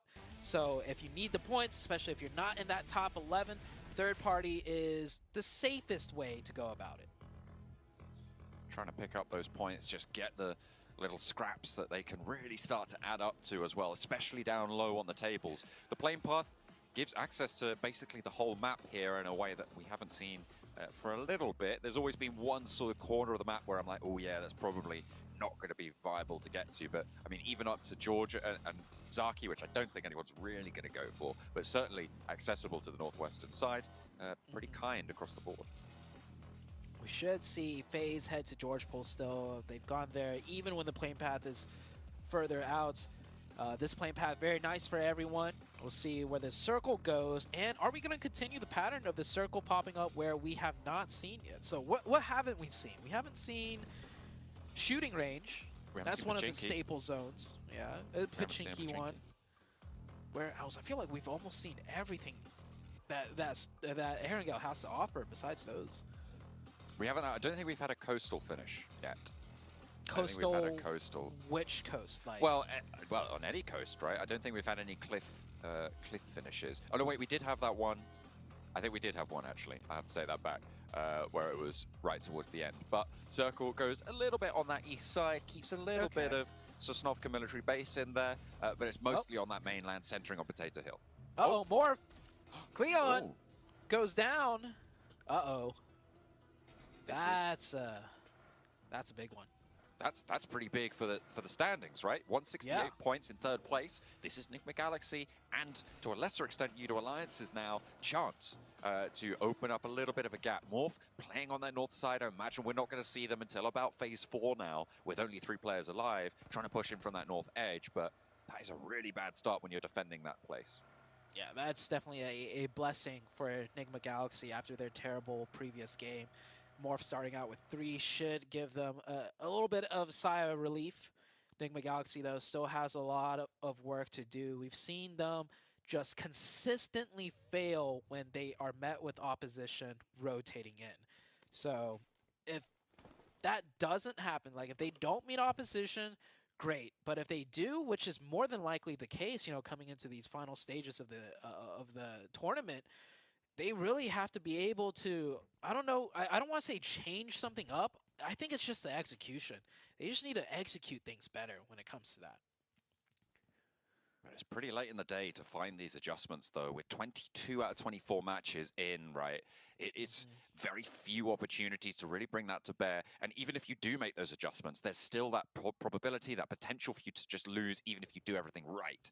So over the course of 3 matches, that probability can be pretty impactful. Over a 24-game set, if you're doing everything right, on average, you earn more points and you do better. But when it comes this late, you kind of just need luck on your side as well when you want to pick things up like this. So this zone, very standard. Probably one of the more standard ones we've seen. I'm taking a look at it. It can get tricky if we start ending up like in a shelter ending, because everything around the shelter area is highly contested, right? You have the big dips, then you have the scattered compounds here and there, and that's about it. But besides that, if a circle goes anywhere else, there's a lot of different dynamic-ness to the zone where a lot of teams could play in. So we'll see what the circle holds for us this time. So far, Erangel circles have not disappointed. It's always been very unique in some sort of way. It's been really good to see that variety, not always going down to the same place. 7th element, fairly central on this circle, just sort of southwest, this shelter area, playing in this compound. Quite stacked up, so no wide position being found for them. In stage 1, I feel like you can flex out a little bit more, get a little bit more info. You could potentially even have an outpost even up towards Potato Hill from that position, flex back in for the next phase, but they stay very close to one another. They are very central, which is probably the saving grace for it, but they don't get a lot of information from that spot. No. Yeah, I like to see them do a small 2-2. Just go up a little further north. There's that small hillside that gives them so much line of sight everywhere else on the map. I do understand they may be nervous, though, right? They're barely going to be able to make it into that top 11 if they get a really good game. So maybe their goal is just to, hey, just keep 4 up. And if the circles work our way, we'll get the points. They don't want to risk, you know, just having one player getting caught and then thirsted, which can be the case when you're playing on that north side. Nasser, another team very close by to them, Spec already on that hilltop that I was talking about. So 7th element is just going to hunker down and wait for the zones and hope the zones keep shifting onto them. Nasser A little bit more spread. Next Ruya trying to move in now from Milter. They find their compound. They're into the garage, and they'll take control there on the southeast side. Slowing rotations in that area, I'm sure. Not too many teams looking to push into it just right now, but Inco from Novo going to look for a cross. Next Ruya not going to guard them out this time. They learned their lesson. Kanina Power still on Sosnovka military base as well, and they're going to probably have the toughest time of getting off that island. Oh yeah, Kanina Power, that's gonna be tough for them. And yeah, I guess why a good reason why Next Rio isn't capping the bridge is because last time it just got spotted out and Inco just went the other way. So they don't want to waste any time. Also, this is a zone where Next Rio could get very good positioning into like a second circle shift. Unlike the other game where they were so far away from the zone out on the east side that, you know, they may as well go for a bridge camp if it works out. Long distance shots being taken, NB Esports. This is right around the shelter area. NB will be the first team to take down the shelter area. So they can hold it for the first zone or two, but eventually teams will start filling in and they will have to share it if the circle does keep going that way. Enigma Galaxy jousting their rotation route, spiking out from the sides of it. Slowing down. Duxan leaving that bridge camp as well. So an opening on the west to move past Inco. Moving up to this bridge, and Kanina Power might just wade straight on into it. Nenebeche informing his team that one of Kanina Power's gone through. I don't know if it was spotted either. He's seen the rest of them now, and I think he's going to take the spray. Zagori takes a lot of damage, doesn't quite go down. He tries to strafe across, tries to keep that spray going, but has to swap it out, and Agori has the back of the buggy now protecting him. Nenebeche can't quite connect, but he's counted. He knows that there's still a player on the south side. Yeah, that was close, down to 1 HP. He almost got Agori here, but Kanina Power will make it through. Palucci, the one that didn't cross, he can most likely take the other bridge or swim across if need be, but that will slow down the entirety of Kanina Power from grouping up. Inco, I feel like they should have had at least 2 players there. Maybe they weren't really thinking a team would take that bridge and it was just on the off chance, but Nenebeche tries to make the most of it, doesn't convert the point. That's unfortunate. Should have been able to find that spray onto Gori as well, but once that back of the buggy turns its face to you, it's so much harder to hit the driver. The seat can just eat so much of that angle. So nice and covered off. And if there had been 2 players in that buggy, that would have been a knock. So the fact they were all in separate vehicles for Kanina Power kept them all alive. There is an off chance that the player on the back of the buggy knocks the other player shooting at him. We have seen that before, but usually it ends up the other way around. We're going to head into that second circle shift. STE really close to Enigma Galaxy. A little bit, a lot of colors being mixed in on that southwest side. And Hyper, FaZe, STE, Enigma Galaxy. Circle does go north. Oh, this could be one of those school endings. That'd be a unique one that we haven't seen yet. And other than that, I mean, this zone, really nice to play in. A lot of different options available for many teams. I'll tell you what we also haven't had is a Yaz Fields finish on that open side, on the south side of Yaz, which is a major feature of the north edge of this circle. So with a hard shift that way, could again be on that open terrain. STE playing around on that south side near Potato Hill. Just trying to get past and Hyper with Enigma Galaxy behind them as well. Just trying to make the most of it. Next Ruya playing in the super strong ditch right now. Just getting a lot of angles out towards this eastern side. A lot of cover found for them. A lot of teams will really like to play in this position. And next Ruya looking to try and hold it down. It's a little bit sequestered to the south, but still very viable. Yeah. Enigma Galaxy made one of their harder rotations towards central, and it was an uncontested area. So Enigma Galaxy just a little bit off-center down to the southwest, but in a great spot, I would say. This might be a better game for them, depending on how the circle shifts from here on out. Looking at the map, a lot of teams have already adjusted. It's just Kanina Power and Inco and Duxan that still need to rotate in. Still just trying to get their foot in the door. Looks like Kanina Power going to sweep up past Prison. Inco just about across now the bridge. No casualties on either of those 2 teams, despite their earlier scrap. Duxan moving past Pachinki now, all the way on the west side, and probably a little bit better time to push in towards apartments and school through that angle. But there's a lot of teams now playing in the hills just to the south of Yasnaya Fields. No team really wanted to step foot in, but Yudo Alliance has a lot of control in that area. I mean, they drop in Yasnaya, so they flexed out down to the south, and they control a lot of that Yas field. So the majority of the circle on the north side is owned by them.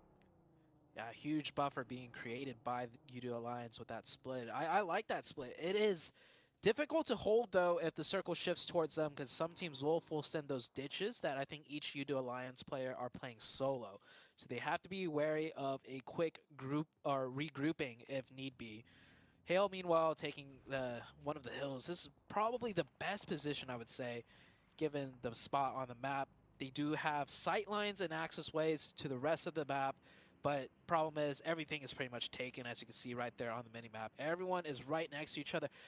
We've only lost 2 players so far, yeah, so it is very congested here. Next pop just about to come on through. It goes southwest, so it keeps Oh, apartments school? in, over towards school. STE right on the edge. I really like this position for them. That circle has given them a lot of control. Yudo Alliance can regroup. Kanina Power, maybe. Got to stop them from doing so over on that north side, but then again, they're going to have to figure out their way forwards. This is treacherous now. It's cut out the fields, which is the good thing, but there is still a lot of hillside that is going to be occupied already from this eastern edge. Yeah, this is a bad circle shift for Morph, however, because they lose a lot of that control on the north side, and a great one for Nigma Galaxy. So 2 teams that are really duking it out for that 3rd place. This time around, Nigma Galaxy will get the much more favorable zone shift. We'll see what Morph, with only 3, by the way, could salvage from a zone shift like this one. 12 points ahead. Morph sit in 3rd place. Nigma Galaxy trying to keep that position alive, keep that chase in the forefront of their minds as well. 12 points, very achievable here. And we said earlier, with Morph losing a player, that it's going to be a little bit easier. But can Morph keep things going as well? Every single point they earn, absolutely crucial. And that's true of so many teams as well. Towards the bubble, Kanina Power sneaking around on this eastern side, close to NB now, but the blue zone puts more pressure on this rotate. It's going to force Kanina Power just to keep on rolling. Kanina Power have been wrapping east and west, constantly trying to look for some free real estate. And they don't want to take a fight this early into the game either, I don't think. We'll see where they do end up. Oh, not a good pathing right there. They're going to drive through multiple teams. If you're going to wrap, you have to commit to that wrap. If you wrap a little bit and then cut through into the middle, you'll cut right through into multiple teams. Kanina Power. Yeah, if you're going to do a wrapping rotation, you really need to commit to it. If you do it halfway, oh, huge nade from Becca. I don't think he can cross over, though. And he gets knocked. Yeah, certainly won't be able to do it while he's knocked. It's all up to TGR now. The coach subbed in for this tournament. Stepping up to the plate for Kanina Power. Ruya, they've taken a heavy punishment from that nade, but luckily they have got all the reses available. No one flushed out just yet. Yekta, though, will fall prey to it, and DGR launching more ordnance in, trying to keep them down. There's a Molotov in there as well. Will the nades be able to go long enough? Because Frozen is still there, jousting out, spiking back towards NB on the northern edge. 7th Element have moved in front of them in the meantime. Next, Ruya, this is really unfortunate. It felt like their position was really, really strong. A nade over to the back finds Dokuma from the grave, but Kanina Power are out nonetheless. Yeah. Should be a reset up to 3, just as the zone is about to shift, so they'll have time to make that happen. 7th Element maybe looking to clean that up, Alien, and that vehicle getting close, but decides better of it. Looks like he backed off a little bit. And next circle is shifted out here. And look, Nigma Galaxy on a preemptive rotation. Ralph is already out there rotating, just maybe predicting where the zone might go and seeing what's open. But with that shift, I think they like where they were, and they're going to sit still. Inko will get close, and STE as well. And we know with STE, if there's 2 teams potentially fighting, STE will get involved. Nigma Galaxy need to be careful here. Here's the thing, though. What I want to see, if Inco and STE start to clash on that south side, which most likely they're going to at least spot each other, I want Enigma Galaxy to flank out. I want them to push away from their current position with at least 2 of their players, maybe even throw 3 out that way and try and third party as much as possible. That, for me, would be the play to try and make, but you could see it's dangerous to try and make that move very difficult. while the fight isn't going on. So they need to wait for that third-party opportunity, and potentially they could sweep around behind STE on that eastern side. Yeah, the third party is going to be very difficult. You can see the ridge line, like the sloping hillside extends all the way around, so you don't know if there's going to be a 4th head further down when those 2 teams are engaging, and then you're just caught in the middle of it. So we'll see if that does play out that way. They definitely should look for the potential. That is something they must consider. And STE getting on top of the shack, gets spotted out by Inco.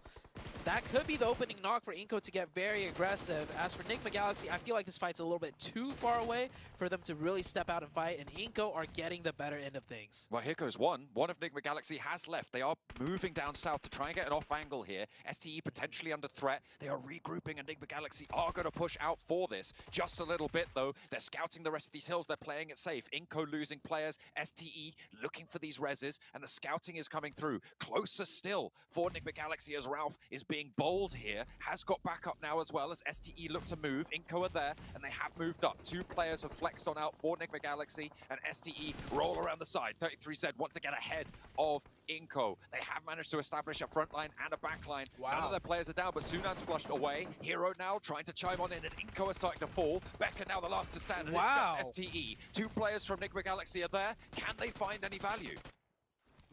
Inco got eviscerated.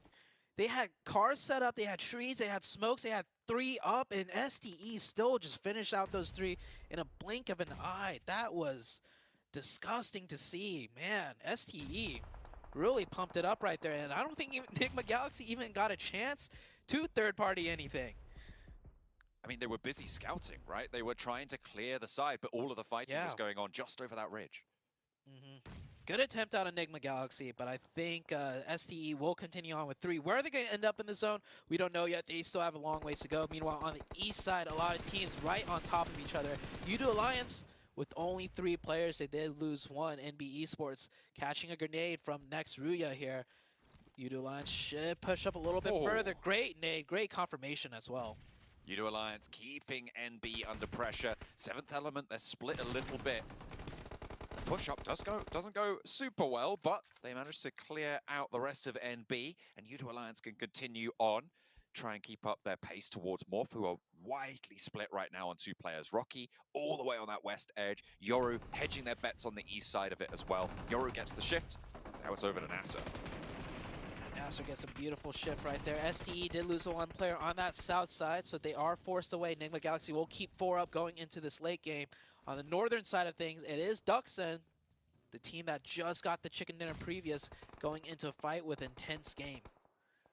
A lot of players falling on that top side. Hale just fell down as well. Over in that 3-way engagement on the north edge. U2 Alliance still trying to push on up, clear out their flanks. Frozen goes down, looks to get flushed. Zedwolf steps high, but the foot smoke fades, and it reveals him to Flax on the low ground. 3 players alive, and 5 eliminations found for U2 Alliance. U2 Alliance doing a really good job here. Problem is, Enigma Galaxy's up with 4. Morph is still alive. STE is still alive. All the teams U2 Alliance needs to chase after are still alive. Intense Game catches a knock right there. And Intense Game forced to back off now, down to just the 2 players.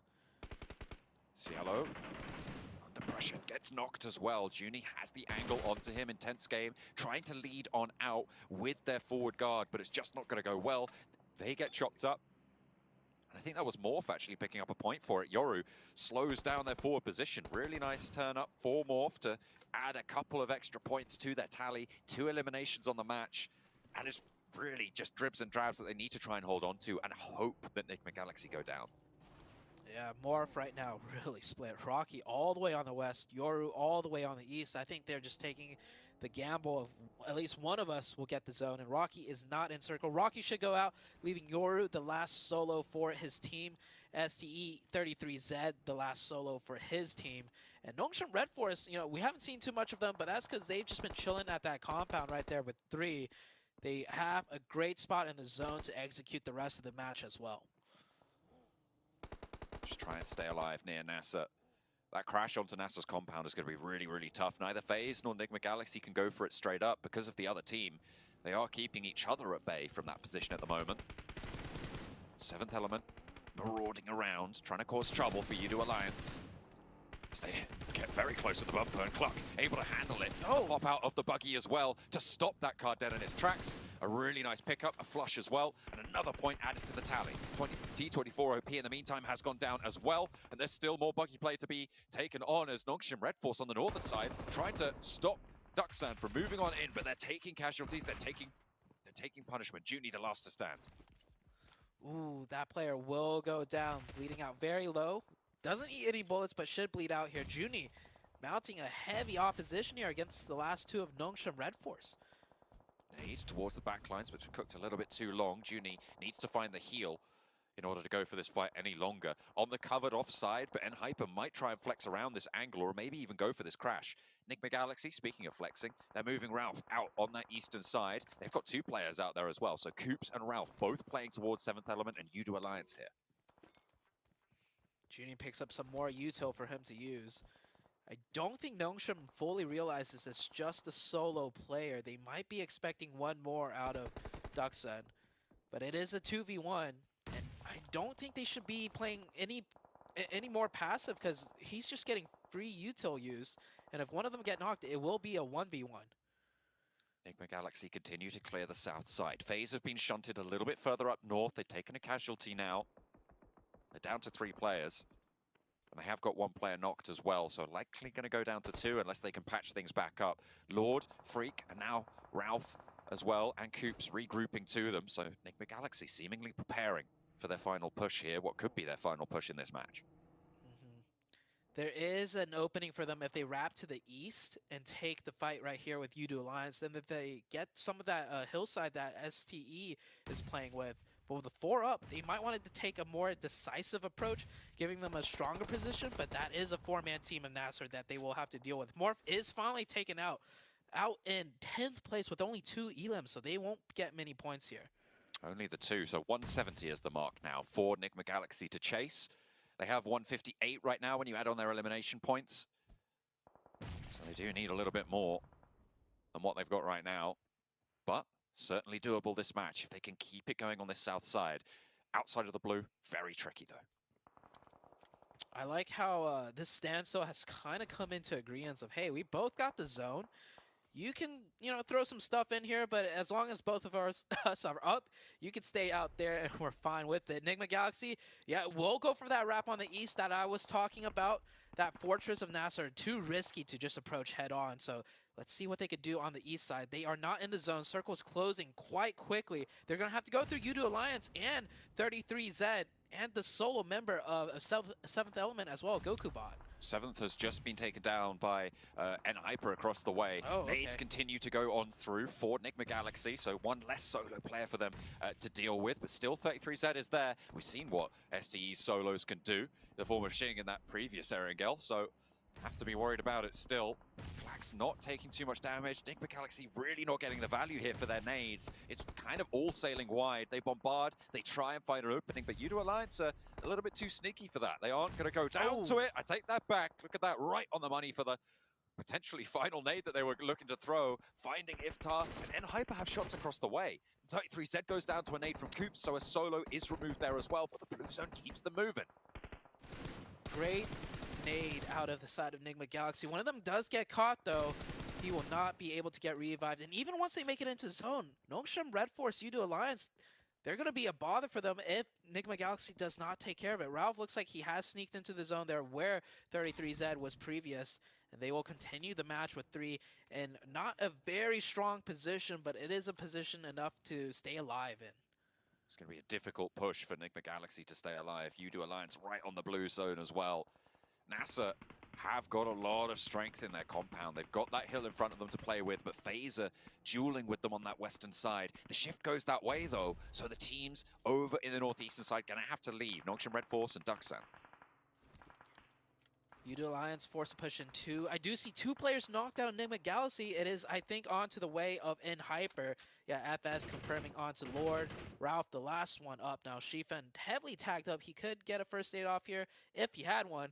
His teammate might toss one over to him. FS with, oh, not FS. Oh, yeah, FS with no first. No one has any first aids, actually, out of NHyper. Or bandages, for that matter. That is really unfortunate. And they'll have to try and piece something together. NHyper still taking sprays, and Udo Alliance have managed to get through here really quite effectively. 9 eliminations for Udo Alliance right now. That puts them up fairly high on the standings, but they're going to have a real tough time getting much further into this one, with Cluck going on the floor right there, close to Ralph, and potentially going to fall prey to it. With the 9 eliminations they've got, that's going to put them up at 155 points right now. 170 is the third place bubble, so 15 points more they need. Yeah. That tree, the only saving grace right now for Udo Alliance. NHyper continuously shooting. FS finds one, and these 2 teams are still out here. Junie, XZY, the patience to just hold firm while being bombarded by Util. Nongshan Red Force holding steady. Remember, NASA dropped out of the top 11 after this last match. If they can hold this one down, they will be back in the conversation. They've already laddered up right. 1. How much further can they go? FaZe looking to try and hold them off. Finally, Junie is down. And now Nongshan Red Force playing with 4 eliminations. Going to try and keep the dream alive of that first place. Luckily, their chasers not going to be in, and this might just be the game that solidifies their first place finish over on the northeastern side. Udo Alliance taking a lot of damage from those nades, from those Molotovs, almost going down all the way as Flax stays up just about with a first aid to keep Udo Alliance in. Barely. NHyper needs to make somewhat of a push. Actually, they don't need to. I was going to say they need some of that first aids, but I do see some of them healed up. They must have picked some loot box close by. Nasser had 4 players here. I don't know when they lost one, and they shouldn't have lost any, so it's not going to be good for them playing with 3, but they'll execute this potentially. Missing a lot of shots. Mormon down to 1 HP. And finally gets caught. Xenox will get that revive. Oh man, that could have gone terribly for the side of Nasser.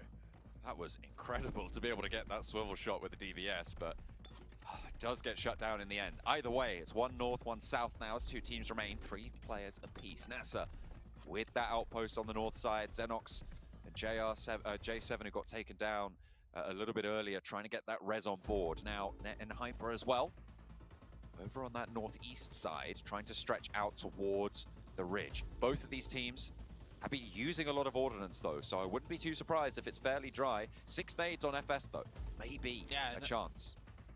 I mean, they got all of the Uto from Udo Alliance. I'm pretty sure Udo Alliance was not able to throw any nades. They might have thrown a couple of smokes, but nades galore for the side of NHyper. Nasser on the other end, taking a look at their Uto. Yeah, just with the 4 nades, 2 smokes, not much to work with. It's a 3v3.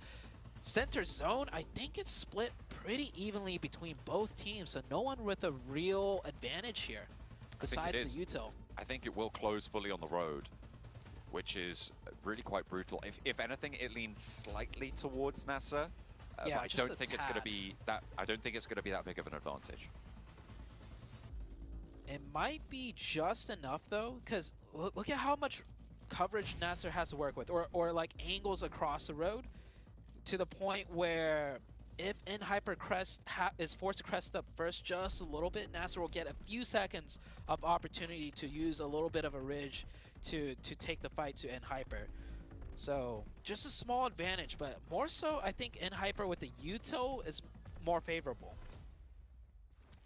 Potentially with those nades. Could change things up a little bit. That hard ridge for NHyper countered by the soft ridge of NASA's side of the road.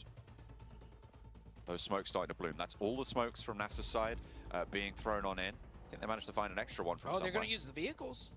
A vehicle push.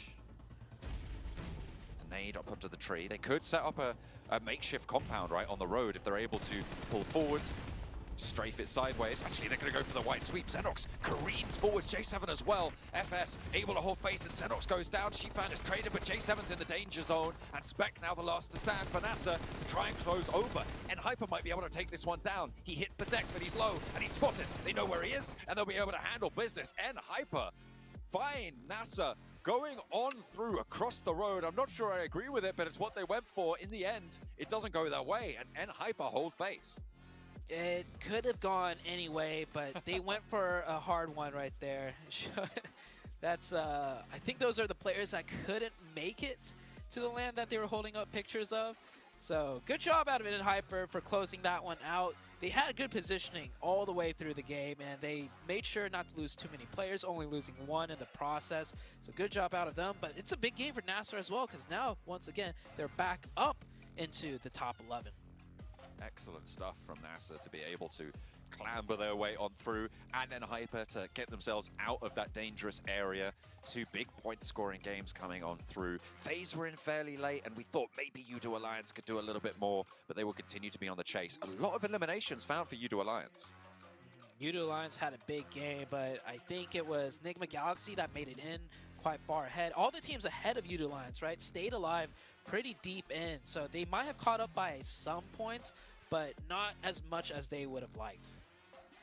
Not quite as much as maybe would have been favorable, but you take what you can get. Still 2 matches left to play.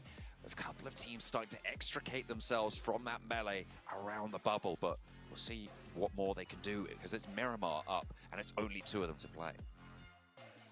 And Hyper, with that win, kind of feels a bit more comfortable once again. They were slipping. They kept slipping. This was finally the game for them to kind of shoot up a little bit to secure a spot in the survival stage. Taking a look at the stats here, yeah, U2 Alliance with 34 smokes used. They really had to stay alive through a lot of teams, you know, pushing in on them. This honestly was a great game for U2 Alliance with just how difficult it was and how much they managed to get from it. They were able to stay alive for quite a while. A lot of nades used there. They had a very difficult push towards the end, trying to get out through on that north side of the road, on the east edge of it. It was very, very open, and they weren't able to do too much, but they still got a little bit done. Can they continue the chase? Only 2 matches left, and everybody still very much right on the edge of their seats. Ooh, they got a lot done. So did quite a few other squads here. U2 Alliance are now in the race, folks. 2 more matches left to go. It's going to be on the side of Miramar. At the end of the day, though, it's North America pulling out a chicken dinner here. And Seven and Cameron, right? I think we both agree that we all have pictures of Kindness and Rin in our hearts. Yes, absolutely, of course. But this is what we were talking about for Hyper. They were really needing this because, again, with the binary, the stark contrast between their good games and their bad games. They were having a lot of the bad ones. But here it is, their 3rd win. Actually, the only team with 3 chicken dinners that isn't in contest or even in the top 3 at the moment. But I'm pretty sure at this point we can say tentatively, but fairly confidently, that Hyper are safe from being in the bottom 5. I agree. They're safe in the bottom 5, but also too far away from the top 3. So hopefully these guys are, you know, just using these last 2 games to prepare for that stage, because it's going to be a doozy. You got to deal with Luxy, Zuxy, so many other big names as well, and future names, because we got another group stage coming up. But this is the end of Group Red. And y'all, I mean, U2 Alliance, 14 points on the board, 7. That's huge. It is huge considering that Morph really has, even though Morph has been getting points, they haven't been able to get any chicken dinners. They haven't been able to get into a top 5 situation and then back it up with Ilms. They've been getting some Ilms, but that's about it. They keep getting eliminated early on. Enigma Galaxy hasn't been able to capitalize on that, and that's what we're going to be talking about U2 Alliance for the next 2 matches too, especially if they continue to perform, because they could be that team that if maybe we see a bit of a 180 from what we saw of Flax earlier in the interview, saying, you know what, we don't think we have enough to, we don't think we have what it takes to maybe make it to 3rd place. At this point, I mean, you guys are right there. I want to see the confidence, because they're only 10 points behind to tying it and 11 points taking over. Yeah, it's definitely doable for them. They're going to need to have 2 good games, hopefully one of them to be a win, and of course, Enigma and Morph to both perform suboptimally on these last few rounds, but it is well within the realm of possibility for U2 Alliance. Man, The reason why I'm saying no here is because I'm looking at that 11 and 12 place for 7 Element. As much as I've been a cheerleader for you guys, the reason why I was hoping that they would start targeting or we would see some life out of them here in this last Erangel that we played is because going into Miramar, this team hasn't really been able to perform that well in Miramar, and we know what teams towards the top are going to be looking to get those points, the teams that are currently hunting them, right? Morph, I mean, we know what they can do in Miramar. They've been able to get 3 chicken dinners out of that map. Enigma Galaxy, that's a team that's currently looking to at least make it within the top 3, and now U2 Alliance as well. I don't think 7th Element is going to have what it takes to push that to that top 11, but then it comes the question of, does Inco have enough? Because Inco got absolutely destroyed by STE. Ooh, brutal. And I'll tell you what, I will not think that 7 Elements doesn't have enough if they do not go into this match and straight up target Intense Game at this point. I think they have to. They're 20 points away. They're not going to catch up to them just by playing their regular old game. So I think at this point, you got to go and you got to make it happen on your own volition. On the other hand, though, Cameron, Inco only 5-point differential. I don't think that's enough to kind of pull out any crazy strategy, right? You mean like that's not too big of a dramatic shift to go for like a hot drop or anything? Yeah, I agree. They can focus on playing more of their game, especially because so often we've seen good games out of them. It's just been way too many really, really poor games. I honestly don't know what to say about Inco. I don't know what it is that has led from like good rounds to a bunch of terrible ones, and like a few good ones, and then back to being terrible again. It's got to be some chemistry. It's got to be something internally that they need to work on, because we know that this team is skilled. It doesn't seem to me this is a strategic issue like we could call out for a couple of other squads. Well, let's of course give a big thank you to our official phone sponsor here, the Infinix GT10 Pro, a phone created directly for esports players. You guys want to dominate the lobby? Check out that GT10 Pro. And while you're at it, make sure you search the TikTok as well, guys. Search that hashtag PMGC 2023. We appreciate everybody following all the socials, using the hashtag so we can see you guys a part of the conversation. And if you guys are on other platforms, tag us as well. Hot Jukes, the good old 7WG, Cammy D. Guys, we got a lot more action. It's going to be in Miramar. Don't go anywhere. We're going to be right back.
Ooh, you can see the pressure on these guys' faces. It's coming down to the final hour here. 2 more matches, all in Miramar. And, oh, you said it, Seven. You said it when it comes to Enigma Galaxy. They had to get it done inside of Erangel. They didn't pass them up here.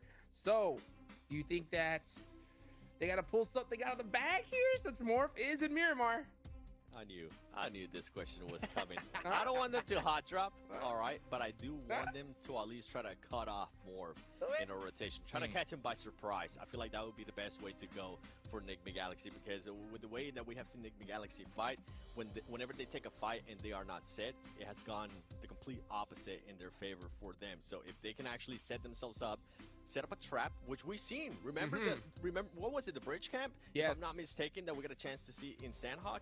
That was beautiful, and then we're set. If this team can set and surprise Morph, that would be a completely different story, and then they can open up that door, especially going into the last match. I think that's what they got to do. They got to find a way to stop Morph some way, somehow, but 9 points is still doable. Can they do it? Let's find out as we throw it on over the casters. I mean, you might be able to stop Morph, but can you stop U2 Alliance as well? Nigma Galaxy and U2 Alliance, 160 points for Nigma Galaxy, 161. Sorry, the other way around for U2 Alliance, 160 and 161. It is so close between these two teams. Do you go for these bridge caps? Do you go for these guarding plays and potentially lose a player or two and allow the other team to get an advantage? You might just be doing their work for them. Yeah, it's tough when you have another team right behind you, 1 point difference. And then you have that 9-point gap, and that 9-point gap, like the desk and us, we've been talking about for so long. Morph on their premier map, Miramar. So it's gonna be tough. It's like if you commit to messing with Morph, U2 Alliance might just, you know, pass you up because you're changing your own game plan. You might lose a player to Morph. But then if you don't mess with Morph, we've seen what they could do. They're going to extend that 9-point gap. So tough spot for Nigma Galaxy to be in. At the end of the day, I think it just comes down to the zone. You know, if the zone permits them to have a nice potential trap play onto Morph, they'll go for it. If it doesn't, they got to do their own thing. I mean, you just look at how far ahead they are in terms of these Miramar points. 15.8 average. The next highest, like 9 point, I think it was 9.7, right? Absolutely insane advantage on this map, seemingly, for Morph. Right at the top, yeah, 9.7, and then even behind that, that's still a big gap from 9.7 down to 7.8 on U2 Alliance. But U2 Alliance are there, right? On that 7.8 average, so they are still very much capable of taking Miramars in their stride. So on average, Morph is getting a chicken dinner and 6 elims every time Miramar is played, on average. That's what those numbers mean. You know, like, if that doesn't really goes to show how good Morph are, these stats, you know, on your screen right now too, 18, 16, and 15 elims so far on Miramar. Man, this team really just has Miramar figured out, plus more than likely have gotten some nice zones too, right? That has to play a big factor in it. Ooh, a big east shift here. That's going to go right over to Impala. It's going to keep those islands in. So a lot of heavy rotations needed from the western side quite early on, probably. The top 4 average damage, all Morph players also, wow. Seems like they're the only team that have had full control of the game and able to just take whatever fights they want from distance and close range. Eastern shift, very hard skewed western playing path. This might get tricky for some of these teams. Morph, we know, always loot from the very far north, so they've always been having to chase the zones in a way, so this zone shouldn't be too big of a worry for them. And Hyper, after a big win, almost lost that buggy, gets it flipped back around, and they will drive off. And Hyper, looking at the leaderboards, I think they're safe, you know, to make it into that survival. Too many teams have to pass them up to knock them out of the top 11. So if anything, they should just look for 2 chicken dinners in a row with like 10 to 15 elims each, you know, break into that top 13. I was just looking at or top 3, sorry. I was just looking at Morph's record on Miramar, just to get a little bit of context here. They have 3 chicken dinners out of the 4 that have been played so far. Sorry, we would have had 6 so far, right? Yes. Miramars that have been played. They have 3 chicken dinners coming on through, which is absolutely incredible on their record. They have a 2nd place outside of that, and then I think the other ones have been a little bit less illustrious. They did get a 9th and an 11th place on those, but the chicken dinners they've got, one of them was 18 eliminations, the other one was 14, the other one was 10, and the 2nd place that they got was 14 eliminations as well. So this is a powerful team if they get to the late game. Oh, yeah. And I think with a zone like this, it favors them more than anything because they start looting from the very north side, meaning they can have a clear shot in coming into the northeast. It's going to get heavily congested on the west and south of that because that's where majority of the teams have landed. And with a zone like this, the road access ways are going to be coming in from the west and south more than likely. We might get 1 or 2 more teams outside of Morph wrapping in from the north side, but I don't expect too much more. So we'll see where the circle ends up in. Nigma Galaxy, on the other hand, the team really chasing for that top 3. Far on the south, they always drop there, south of Los Leones. They can rotate in from the south. They have different road access ways.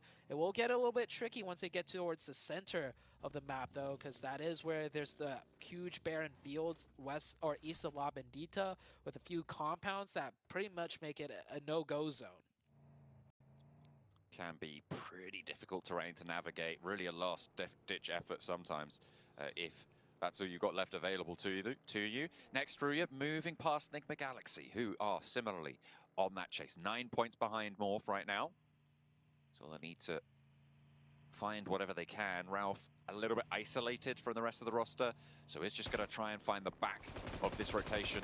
Does tag a little bit of damage, diverts the vehicle. Oh, a lot of damage there found as well. Empties the magazine, in fact, from the M249, which is no easy feat, but still tags just a bit of damage. Doesn't really get any knocks, and next Ruya are on their way. That could have been a knock. It would have been a miracle one for sure, but they will get away. 1 HP, yeah. It was maybe, I think it was a double body shot and a headshot. I definitely saw that one dink there.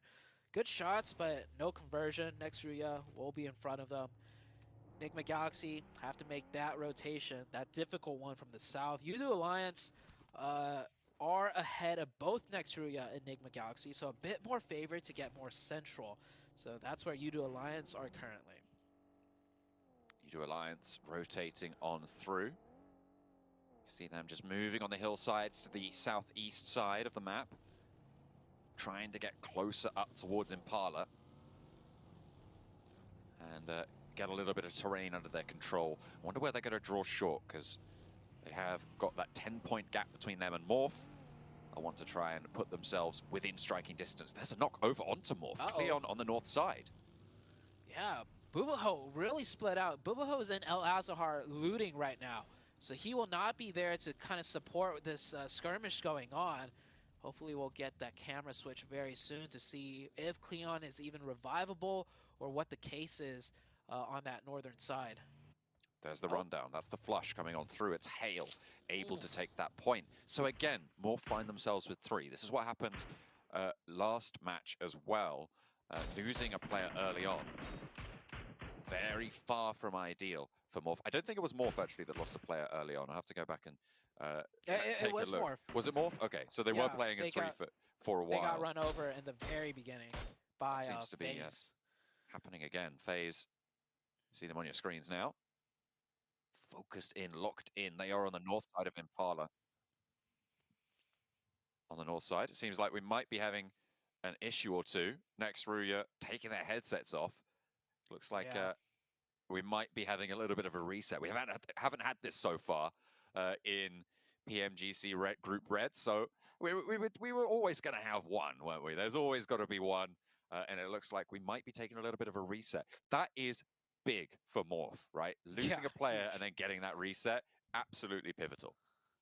More fans in the chat. You guys lucked out on this one, because we saw what happened yesterday when Morph got lost a player early on to Enigma Galaxy. They ended the last match of the day yesterday on Miramar, their best map, right? 11th place with 0 points. So losing that player early on does hurt Morph a lot, even on their most premier map. So this reset will be underway right now. Players could take a little bit of a breather. That zone far to the east side, I think only the teams that landed around there are really upset, you know, with a potential reset. Everyone else, no one really likes rotating hard east on Miramar. No, it is really, really tricky. Like you were talking about, the areas around La Bendita can be very, very treacherous. In fact, most of the time are very, very treacherous with all of these teams trying to move forwards. We've also seen quite a propensity for teams to try and get quite central in this lobby. So trying to get there early, a lot of other teams are going to be rotating on similar paths. So this reset, is it going to give us a different circle? It's not impossible that we go out that way again, but you know, we do see a lot of variation. We haven't seen any circles up to the northwest side just yet, near La Cobraria. I would be quite interested to see a northern circle. You're right, as the northeast also being a little bit uncircle blessed at the moment. It's all been south for the Miramars. Oh, actually, we did have that one northeastern one, that N Hyper one, but it wasn't like hard northeast. Like I'm talking Campo. I think the place is called Campo Militar. The hardest northeast you could go. So we'll see. I mean, we've had different zones in all the maps, even if it overlaps just a little bit. Miramar, definitely one that could have way more potential options. NB Esports on your screen. The players all chilling. Here is Morph. Is that player doing push-ups in the background? I think he is. He's getting his pump on, I guess. Did you see that? Yeah. Keeping He's the up. blood flowing. Yeah. He's ready. I mean, for Morph, absolutely. You need that blood to stay flowing. It is very much a defensive game, and they're going to be happy. I mean, they should be pumped as well because they just got their player back. Remember that knock onto Cleon and the flush as well. Udo Alliance, maybe they're a little bit more unhappy about it because Morph got their player back as well. Yeah, and Udo Alliance was in a decent spot on rotation on that south side. They weren't center, but they were pretty much the next team to be able to go center. And this is Kanina Power, I believe. Yeah, that's Palucci giving us the hearts. Kanina Power, you know, some of them looking defeated. Palucci knows, though. He's like, man, I've been performing pretty well. I'm happy with my performance at the very least. Yeah, that's true. I mean, you've got to focus on the upsides here, right? Of course, coming in without of Hayes for Kanina Power, a little bit of a downer. And Hyper, they're pretty happy at the moment. They were able to get that previous chicken dinner, playing as the lone representatives of the NA region in this phase. Next Ruya, on the other hand, EU champions. That's a reasonable head in hands kind of time Get right in there, now. John. Give him a. If you could give them a pep talk, right? Because I don't remember the points off my head, but if they were to win this match and the next one, would they make it in? I think they would, right? They're 85 points right now. Bubble is 110, so they're currently on a 25. If you had a pep talk for them to get those wins in, what would it be? Don't suck, don't die. What can what do you want? It's like Okay. it's really difficult though for a team like Nextruya who has so much power. It just seems like they're just losing these fights. They're maybe being a little bit too timid. Turkey in general as a region was always certainly within this European microcosm. Was always the aggressive region, right? They were always fast, going aggressive, taking fights, making these moves, making these rotations very proactively. And next Ruya, it feels like they've just been... they lost their identity. I don't know, leashed, I guess. Yeah, I feel like a lot of the teams that have done very well in the past, when they get to this stage and they start meeting a lot of opposition and struggles, you start to lose your identity, especially over the course of 4 days, right? Day 1, day 2, you try to stick true to what you want to do. Day 3, you make some changes, and if it still doesn't go your way, you're just looking like a ghost of your former self, trying to figure out what can we do to make things go right again. So definitely a lot of teams, I think, are going through that a little bit. Seventh Element here, this is a team that's just been constantly just struggling to kind of throw their names up in there. And it's not like they're just completely terrible. We've seen them be able to do stuff here and there, but it's just overall not working out. No, their coach Neptura has been trying her best to keep morale high. And to be honest, I think a lot of us are rooting for them. They are a team that has played from the South Asia region. There's a lot of fans out there, so I know they've got a lot of support in this tournament. And it is not currently out of the question that they make it. Similar to Next Ruya, they are a little bit behind, 90 points to 110, so a 20-point difference. It's possible, but with their performances on Miramar, it's going to be a real test of character for the 7th Element squad. And to be honest, I wouldn't blame them for not being able to make it here, especially when you consider that the teams they're directly competing with are Intense Game and Inco, right? These two Brazilian rosters who, by all rights, I reckon Inco would have been in a lot of people's top 3 in this group. Oh, I mean, coming into this one, we thought the Brazilians would do really well, especially after last week's performance, but that is not the case whatsoever. I do believe this is Hale on our screens right now. Hale currently in 15th place, 80 points, so 5 points below Next Ruya. I mean, they technically also still have a chance. It is getting very difficult, and I think Miramar is the hardest map to get points on. Miramar is the map that requires the most amount of skill to navigate and figure out when, like, okay, we have to switch up our game plan at this stage in the circle and go for these fights and go for these points. It's definitely the most challenging one for these teams to work out. Something that's interesting, and as we look at Kanina Power there, something that's interesting is with that chicken dinner, they took a lot of the points away from some of those more chasing teams, right? The teams that have a little bit more competition for those bubble spots. So they kind of had an impact on the tables despite being right at the bottom and frankly in dead last. So it's been interesting to see how that's developed over the day. So all the teams just waiting to get back into the lobby, get back into the game. Yeah, Enigma Galaxy right there. Definitely feeling the pressure. It must be terrible to go from first place, like looking really solid, down to not even making the top 3. We had that happen before. You mentioned it. It was HVVP at the time, now Gaming Gladiators. They were first place, if I'm not mistaken, for the first 3 days, and they were first place coming into the 4th day too. Yeah. I remember it was crazy, and then on the 4th day, not only did they lose first place, they lost the top 3 qualification spot. And then they lost out over in the survival stage as well. It was really, really tough stuff for them to just not be able to all the way on through. But that's just how it went that time around, unfortunately for them.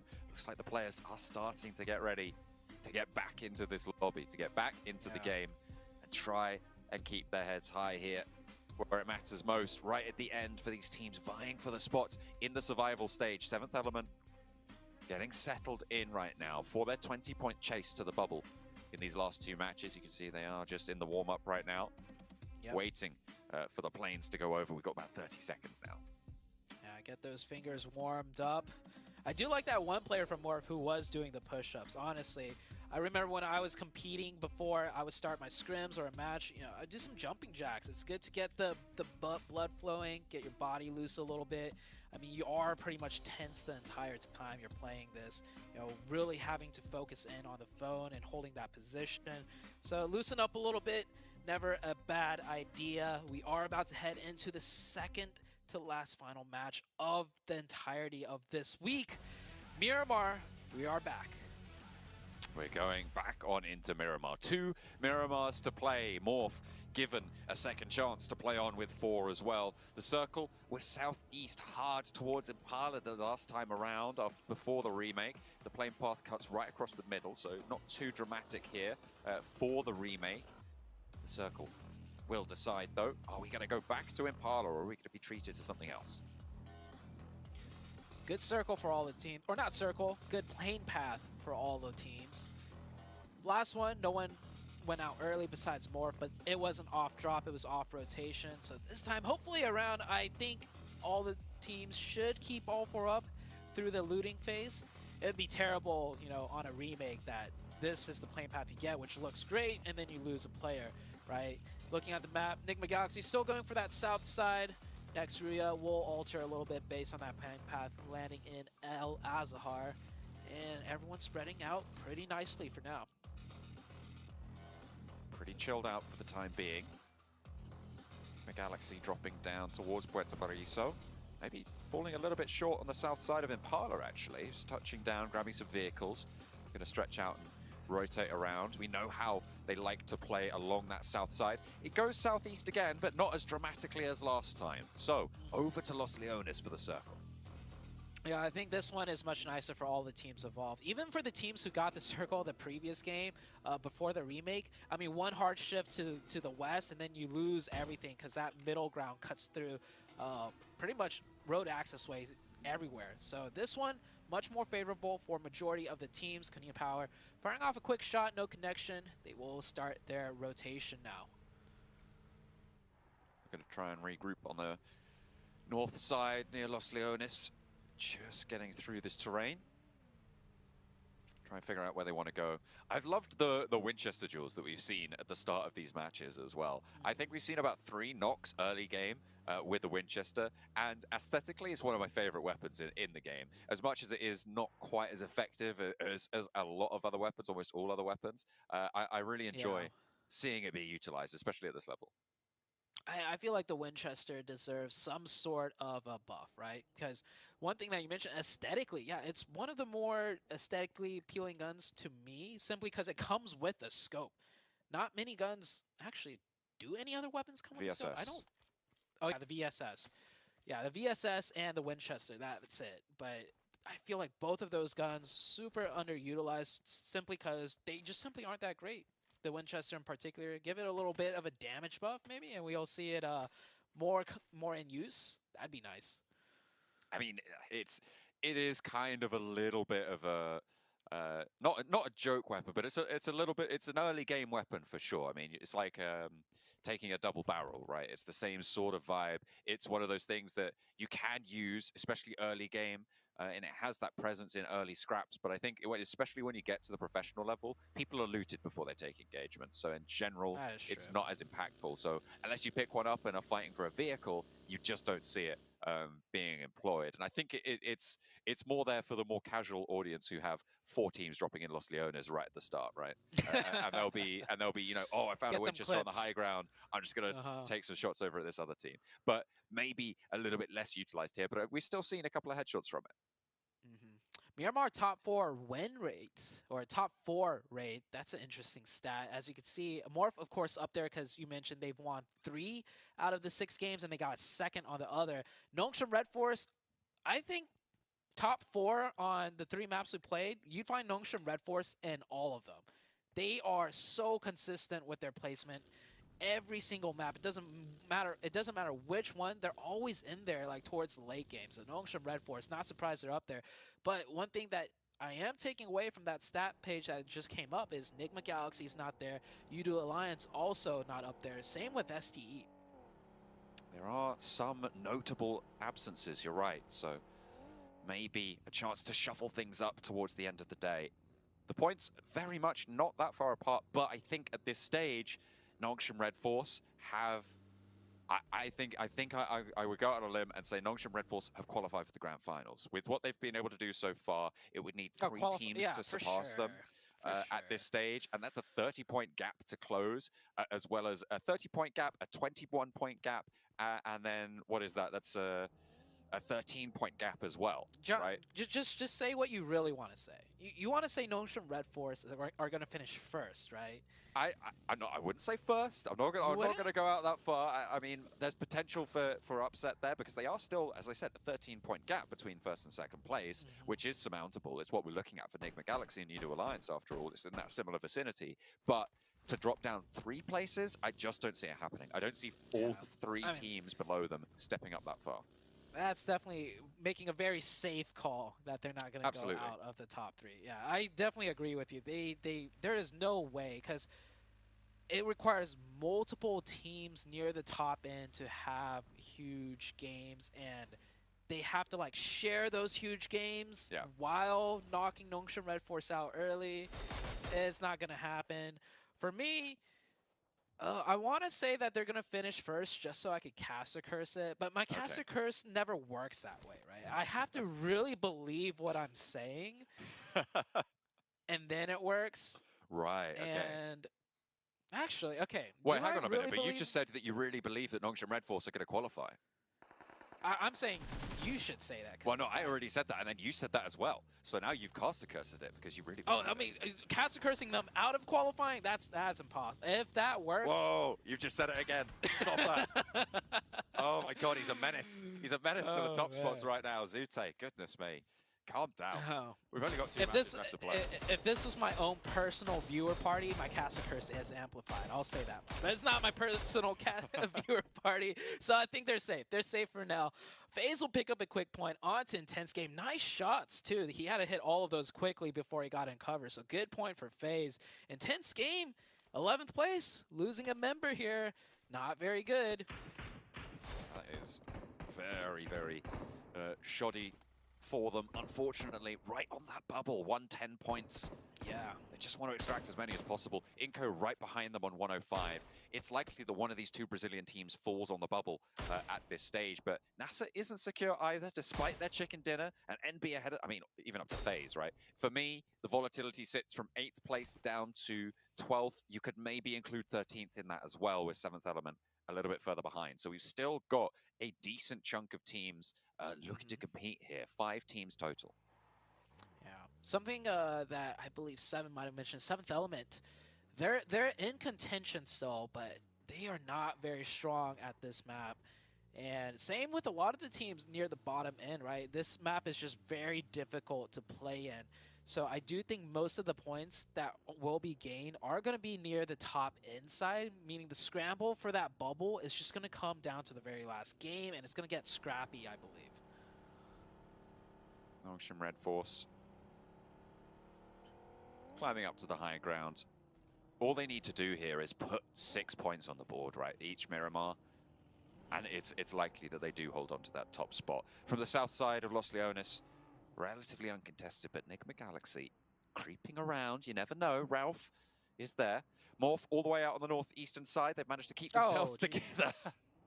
Okay, well, we avoided it on the first circle, but we are going back to Impala this time around. So back to the east you go. They've already moved past the terrain to the west of La Bendita, though, for a lot of these teams. So a little bit of a stepping stone for them. That is just funny. for the lack of a better word, that's just funny. First zone was here. It's almost like Whiplash. It's like the Circle Gods were like, oh yeah, that's right. We wanted to see the circle in here. So let's shift it back over. We have had a circle in here before. I think it was day one actually, that Nongshim Red Floors clutched out a huge win from inside Apollo, pushing out when we thought they were going to be taken out because there's so many teams around them. So this circle, very familiar for all the teams. I mean, it's a common one in comp, and we've had it in this lobby too.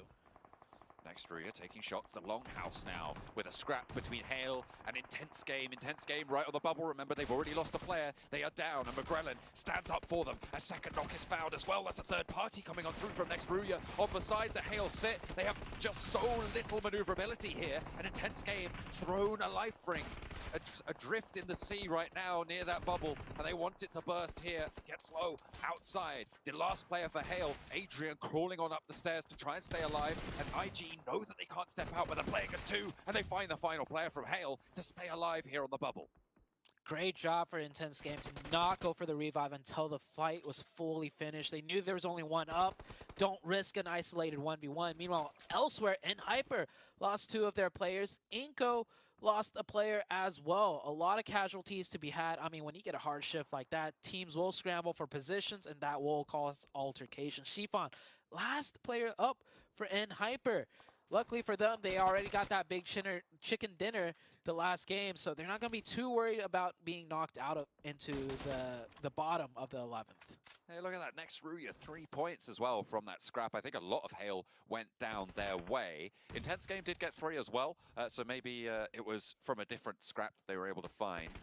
That is interesting for Next Ruya. They're currently playing on Impala. They are the only team inside of Impala at this point, so they probably have quite a big advantage. A chance for them to rack up quite a few points, as well as 7th Element adding a point to their tally as well. Yeah, 7th Element in a decent, actually not that great of a position. They're on the west side of the road that cuts down the middle of the map, so if it does shift east or south for that matter, they're going to have to cross through really tough intersections. Inko getting aggressive now, as they do know they took down 3 members of Hyper, and Shifan is last one up. Shifan is going to have to make it somewhere. Where's he going to drive? Luckily for him, Impala's pretty empty besides Next Ruya, and can't even make it there. He won't be able to. Gets to a hay bale. Will stay alive for now. Next circle comes up. 7th Element gets that zone. More importantly, Intense Game dead center of the new circle. And Next Ruya on that eastern side with Morph behind them on the Impala Hills. Hyper eliminated, but honestly, that's not that big of a deal for them right now. Yeah. They are in 6th place, 131 points. With this last match left to play after this one, it's very, very, very unlikely that they go down towards that bubble. So they have done enough of the work. And to be honest, it's unlikely that they ladder up as well. The only thing that they'll be losing out here is a little bit of prize money. It's $1,000 per spot that they drop down. So we'll see what they can do. Into the drink for NASA. As Enigma Galaxy actually spot them. And NASA still closer to that bubble and very much still in danger as well. Nasser needs the points desperately right now to feel somewhat safe. Enigma Galaxy camping the rotation here. We saw them do this to Morph the other day. That one might have been a bit more targeted, but here, I mean, with the way the zone shifted, you can definitely expect teams to take this road crossing. They haven't converted the point, however. Enigma Galaxy on the edge of zone with Ralph further in, and I don't think there's much places left for them to go, so they are going to play from the edge and work their way in. More importantly, keep the back lines pressed out as, wow, a great knock from Star onto Coops. Not sure what angle that was from, because Coops should have been the player playing the most safe, being the one that fired first. And there we go. They just disengage fully from it. Lord knows that the jig is up, and they'll have to fade away and play as 3, which is really bad news for them. But Morph are going to be happy about that. There's less threat on that south side. Udo Alliance are probably going to be a little bit happy about that as well, because they're right behind, and they now only have 3 players from Nigma Galaxy to deal with and try and lap them on the chase. 1 point behind, remember, and only 10 points behind Morph themselves. Yeah, Nigma Galaxy did lose Coops as well. One of the players that's really been making it happen for them as far as entry fragging goes. So down to the 3-man without Coops, it's going to be very difficult. Morph, very close by. I know Morph has definitely done their homework to see where teams rotate, and they know Nigma Galaxy likes to come in from the south side. I'm not sure if they know for sure this is Nigma Galaxy here, but they are set up in a way to look for a potential knock. This is interesting that Nigma Galaxy have opted to go into these buildings instead of taking the cliffs to the north of to the west of them, sorry. Udo Alliance instead taking up that position. It feels like Nigma Galaxy just want to play a little bit more passive. Now Udo Alliance are taking the fight with Nasa that Nigma Galaxy disengaged from, obviously losing Coops to it on that roll up, the south side. Getting a little bit more difficult, but Nongshim Red Force on that south as well. A lot of crucial teams right next door to one another. Udo Alliance, Nigma Galaxy, Morph, and Nongshim Red Force on that south side with the potential outside third party to engage here. Sprays down, and NASA get the best of one of the Udo Alliance players. That is really unfortunate. They'll play on as 3. Udo Alliance really feeling the pressure right now. They go for it. They do finish out Nasser, but they lose one. Nongshim Red Force very close behind. And Nongshim, I mean, they're probably the most comfortable team in the lobby right now in first place with a huge gap. They should feel confident to take every third party that they want. And they are committing to this, getting very close. No opening knocks for them. However, they are getting closer. I don't know if they know Udo Alliance lost a member here, but with that circle shift, it gives them more time to go for this. Udo Alliance gets 1 member locked onto the side of Nigma Galaxy, so Udo down to 2. That is unfortunate. And Flax getting swelled upon. Udo Alliance might just be going down here and now as they lose Flax as XZY crest the ridgeline. Nongshim Red Force keeping up the pace here. 2 eliminations on Miramar. We know this is a powerful team on this map. We've said it before. Morph kind of stealing the limelight, but this is the second place, the second highest placing team on this map. So you do still need to be very, very careful of them. They've got a lot of power in their pocket. Willing to whip it out. And they'll make sure that Udo Alliance feel the brunt of that pain here. Iftar the last to stand. 2 points on the match. And if Nigma Galaxy can stay alive with their 3 players, they're going to have a better time, but it feels like Nigma Galaxy are kind of locked into the compound that they chose to go into. This might be the end for Nigma Galaxy right here with this circle shift as well. It shifts in a way where they can get into the zone very easily, but it's just open sight lines onto the side of Morph for them to take shots in, and Nigma Galaxy is essentially boxed in. That warehouse barely on the edge of zone, so they could just kind of cower in there. And with 3 players, I don't think they want to do that. They'll definitely try and break out and see what they can do, but they're going to be sandwiched between Morph and Nongshim Red Force. Right in the center of the circle in the meantime, next Ruya, moving all 4 players from Impala, sending to that central position on the junction there, just a little bit ahead of Intense Game, who sit in the compound just a little bit to the south. They've got some terrain to cover them off there. So next Ruya in a really favorable spot for them. Already taking 3 eliminations as well. They'll look to chase. And 7th Element isolated on this western side, but 628 likely going to poke their nose in sometime soon. Yeah, 628 just biding their time right now. They have the whole western side within their control pretty much. And here's that box in I was talking about. Nigma Galaxy really have nowhere to go. The best they could do is survive in that warehouse and hope Nongshim Red Force and Morph just fight each other from the high ground. As, oh, nice knock onto by Freak. But the problem is, if they push up onto Morph, Nongshim Red Force is shooting them from the backside in that exposed hill. So, yeah, Nigma Galaxy really can't do anything. I mean, I said it when they moved into this compound. I was curious as to why they didn't hold onto the ridgeline that sits around this compound, because it is really maneuverable. It's really strong. Sure, they had threat from Udo Alliance, right? And maybe they're just trying to... It's difficult with 3 as well. Get away. I think that's the deciding factor. Yeah, I mean, it's the decision that they ended up making. I I think it might come back to bite them, as we're seeing now, and they're going to have a real tough time moving forwards. Next circle just about to come through.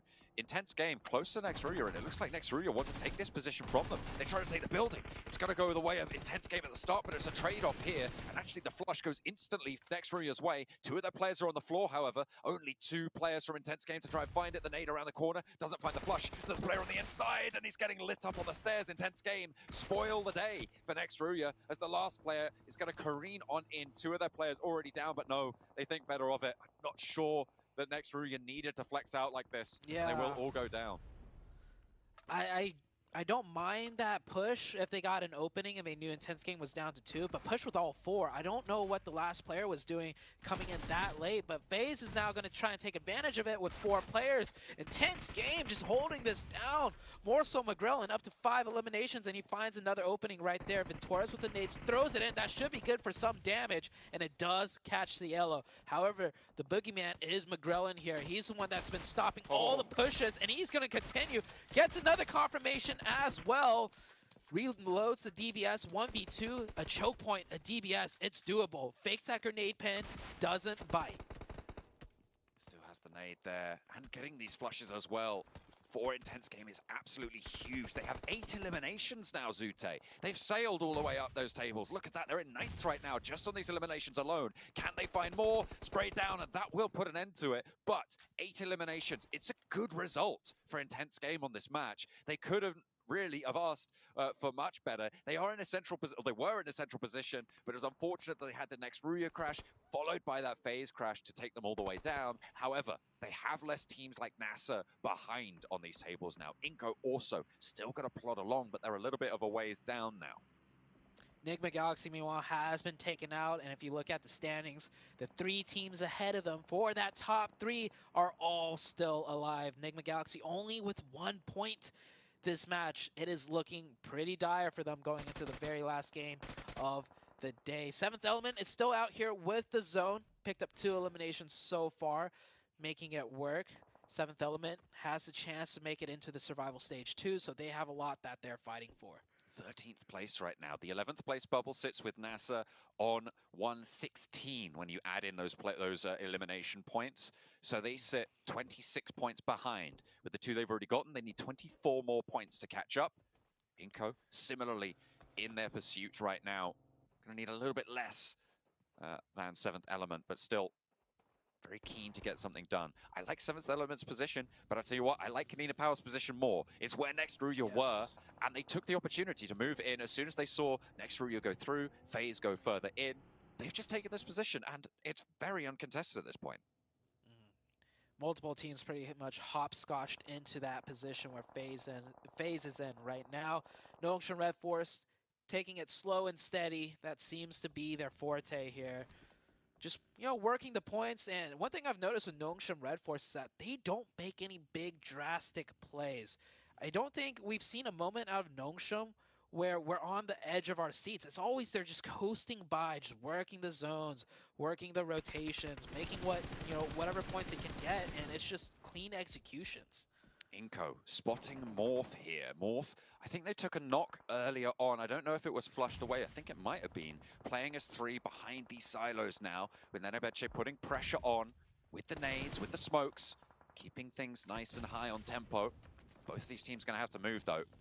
And this is where Kanina Power's ditch is going to be under pressure from Nongshim Red Force, from Morph as they try across the open ground. But Mondo is ready and waiting. A hop out there. Can he find the shot with the DBS? Yes, he can. So close. He closes it down. And this is Morph potentially falling. U2 Alliance and Enigma Galaxy have been shut down earlier on. But with Morph falling, going into this last match, it could still very much be all to play for around this 3rd place. Yeah, this was their chance to really kind of put a bigger lead between them and the 4th place team, but with that drive-in not succeeding, it could have been a whole nother story if the player did take down Mondo. That would have been their entryway in, but now they're caught outside with only 2 and still not in the zone, and Mondo, he knows where they are. Nate's coming in. The second one should be good here. Falls a little bit too wide to the left side there. And let's see what Cleon can do. He stands up and instantly gets pelted by bullets from the rest of the NV Esports team. Cleon very low. Look at that, just a sliver of HP left. NB have an excellent side angle there. Nenebeche in the meantime, spotted by Yoru. Only the one elimination so far on the match for Morph. And they want a little bit more to keep themselves comfortable. They still have that third place right now. And if all things close down, be afforded that opportunity. Nades continue to come on through from NB. And right over the hillside, you've got Inko have managed to push in just a little bit ahead. Nenebeche, though, spotted by Cleon. After that knock that came through earlier, getting that flush. Steps up, that's bold, but he's going to be able to get through. Good confirmation there. I think they pretty much tie in points for now with what Nigma Galaxy was able to do. If they stay alive, actually, they're in potential placement points very soon. SDE naded, taken out. SDE not being able to do anything, I think, this match. 7th Element still looking strong in their compound. They have sent Alien out a little bit to get some more control, look for some more point opportunities. Longshan Red Force barely in the zone on that ridge side next to the road. Kanina Power need to land these nades first before Nongshim Red Force can mount up. They try and cross. Tizzy rolls back around. He's just looking for that information. Agori looks for the res over onto DGR. Kanina Power could reasonably hold out Nongshim Red Force, but they've allowed Tizzy up to this shack, and I feel like that might be their undoing. Luckily, there are other teams suppressing this progression, and around the top of these windows, they're not going to look to post nades just yet. Agori has to cancel that res onto DGR, so they have to try and just play it on. Becker on the off angle. It's going to slow things down, but he's exposed in the meantime. And another player falls, and a flush comes through. They're lighting it up, and the cross comes in. Nongshim Red Force making it work. Yeah, Nongshim Red Force, I don't know about that one. That nade stops things, and I think the player that took the peek wasn't in sync with the player from the shack. And that's it. Nongshim Red Force stuffed down. I think that was definitely the poorest execution I've seen out of Nongshim Red Force. I know Kanina Power had 3 up in the ditch, and it is a difficult push, but Nongshim Red Force was looking so good, and to be stopped short like that, they will bow out. 6 elim points for Nongshim Red Force, though, so if anything, they are just widening the gap. For the time being, they will sit atop. They started the match with a 13-point advantage. That is stretched out now. With those 6 extra points, they're on a 19-point lead going into the final match. But this has been the story all day today, Zute. Look at the teams are still in. 7th, 8th, 9th, 12th, and 13th place. These are teams looking to defend and progress. This is a very, very volatile circle. And then you've got that outlier of Kanina Power, who are still very much in dead last, but a factor from the south side nonetheless. Yeah, Inko with only 2, sitting in 12th place right now. They managed 4 elim points, and I don't know if they could get much more here. They're barely outside the zone. They will have to cross into the open. NB with 4 are going to be looking their way. FaZe also looking to defend that compound. It's going to get very tricky for them to, if they can, even make it further into this match. 7th Element, though, have a nice spot with 4 up. 7th Element, if they could pull off a miracle game here from that position, they will get much needed points, but Gokubot found by Duxen. T24 OP is pretty close by, but it's Divine actually sailing in to try and go for the rescue. The smoke was blooming already. Inko, in the meantime, 12th place as it stands. This is not going to be enough to put them into the bubble. NASA sitting just that little bit ahead. Vitali trying to stay alive, but that burn should just tag his feet. No, hot steps around it. Vitali stays alive for a little bit longer. That's not going to last too much, though, as the nade is there. That should look for the flush. Kanina Power, in the meantime, they've moved up to FaZe. This should be the winning compound by all rights. Agori going low on the outside there. Becker already knocked. Onzen and Mormon trying to hold it down for FaZe. This was a hard-fought compound. Plenty of battle already seen here. And we'll see what more they can do. 5 eliminations now for 7th Element, though, and they're up into 5th place. They're looking for more. They're looking to progress, but they've been spotted. And the off angle from Duxan on the north side tears them to pieces. Look at that. Already shredded down. I think that might just be Alian left. Yeah, Duxan coming in late with 4. They are looking good to win this match. They may not be in the best position, but they have the manpower. I mean, everyone else just really just duos and a trio out of Kanina Power. NB Esports still has 4. They do need to move into zone, but I don't think they're going to have any cover. They're going to be forced to crash into this, and Duxen can just third-party everything. This fight's still raging on between Kanina Power and FaZe. But they are both in the longhouse. Agori goes down as NB roll up. They have 4 players alive as well. Sek will be taken low, but that can be healed back up. They can get this one back on through. MG3 is there. The res is needed. NB are trying to flank on around as well. They're up to the wall now, and Bellucci has his work cut out for him. Won't be able to do it, but Becca might have a shot into this one. MG3 in hand, still around the side of the wall. FaZe not chiming in. He's just going to go for the points. Kanina Power step out. Will fall to the nade from FaZe, and FaZe hold the inside. Meantime, it looks like Duxan are pushed down south, and they will try and crunch in with all 4 of their players. Alian knocked in the meantime, and 7th Element have survived late into this one. They still have T24 OP. I think he's just playing extremely quiet right now, hoping he could get those placement points. Yeah, T24P just stalling as long as he can. I don't think he's in the zone there, so he's definitely waiting until the last second. NB Esports surviving with only 1. Can T24OP out-survive NB? And it looks good. Mormon should go for the finishing blow here. Misses a couple shots, and there we go. Mormon will take that team out. Alian, or T24OP, sorry, from 7th Element, make it into the top 3. It's a really good turn up for them. Has a crate as well. A bit of a refresh potentially on the armor there to stay alive. Don't think he has that many meds on board. Spots player. Oh! FaZe Onsen goes down to the MG3 spray down. He's right on the edge, has got that the hay bale to move forwards towards, and does get spotted. That is unfortunate, but it will go down. 7th Element, 6 eliminations though. They've set themselves up for this next match as well. The final Miramar. QX moving forwards in the meantime as Duxan looking to solidify themselves into the bubble. As Mormon though handles one, needs to step out with the DBS, finds a second, a third maybe, gets the flush, and that's all he'll find. Duxan go on in and take down the final player from FaZe on the inside. The team from Korea looking to keep themselves alive, moving into the final match for Miramar. It looks like they're pretty good to stay in that survival stage. Very good game out of Duxan and FaZe as well. Big thing for me, 7th Element, that very last knock that he got, he confirmed the point. The play zone ended up taking that player out. So I think top 3 was the best he could hope for either way, and he nabbed on an extra point on top of that. Still comes down to the very last game though. As for the top end of things, I think Nongshim Red Force has basically pulled ahead of everyone else near around them, 2nd, 3rd, and 4th. None of those teams really stood out to me. I think they all managed to only get a couple of points of any. Supian MVP for Duxan, 3 eliminations there. They should be pretty happy with their performance after that one. The bubble at the bottom moved a little bit after that match. Obviously, we saw intense game, not getting so... They got 8 eliminations, sorry, remember, despite going down earlier on, so they had a pretty decent game. They should be pretty happy with that, but teams like Inco, like NASA, didn't really get as much done, and 7th Element have really started to climb up, so it is still very much all to play for. But the top bubble, Zute, didn't really move that much. It's still very, very close. Yeah, nothing changed besides Nongshim being Nongshim, right? They're just going to keep getting points. They don't care what happens. No one else near that top end got too many points. Near the bottom end, you mentioned Inco, right? Inco got 4 elimination points, and I think they made it far enough to get 1 or 2 placement points, and they were outside of that qualification, so they're going to need this last game coming up to really go well for them.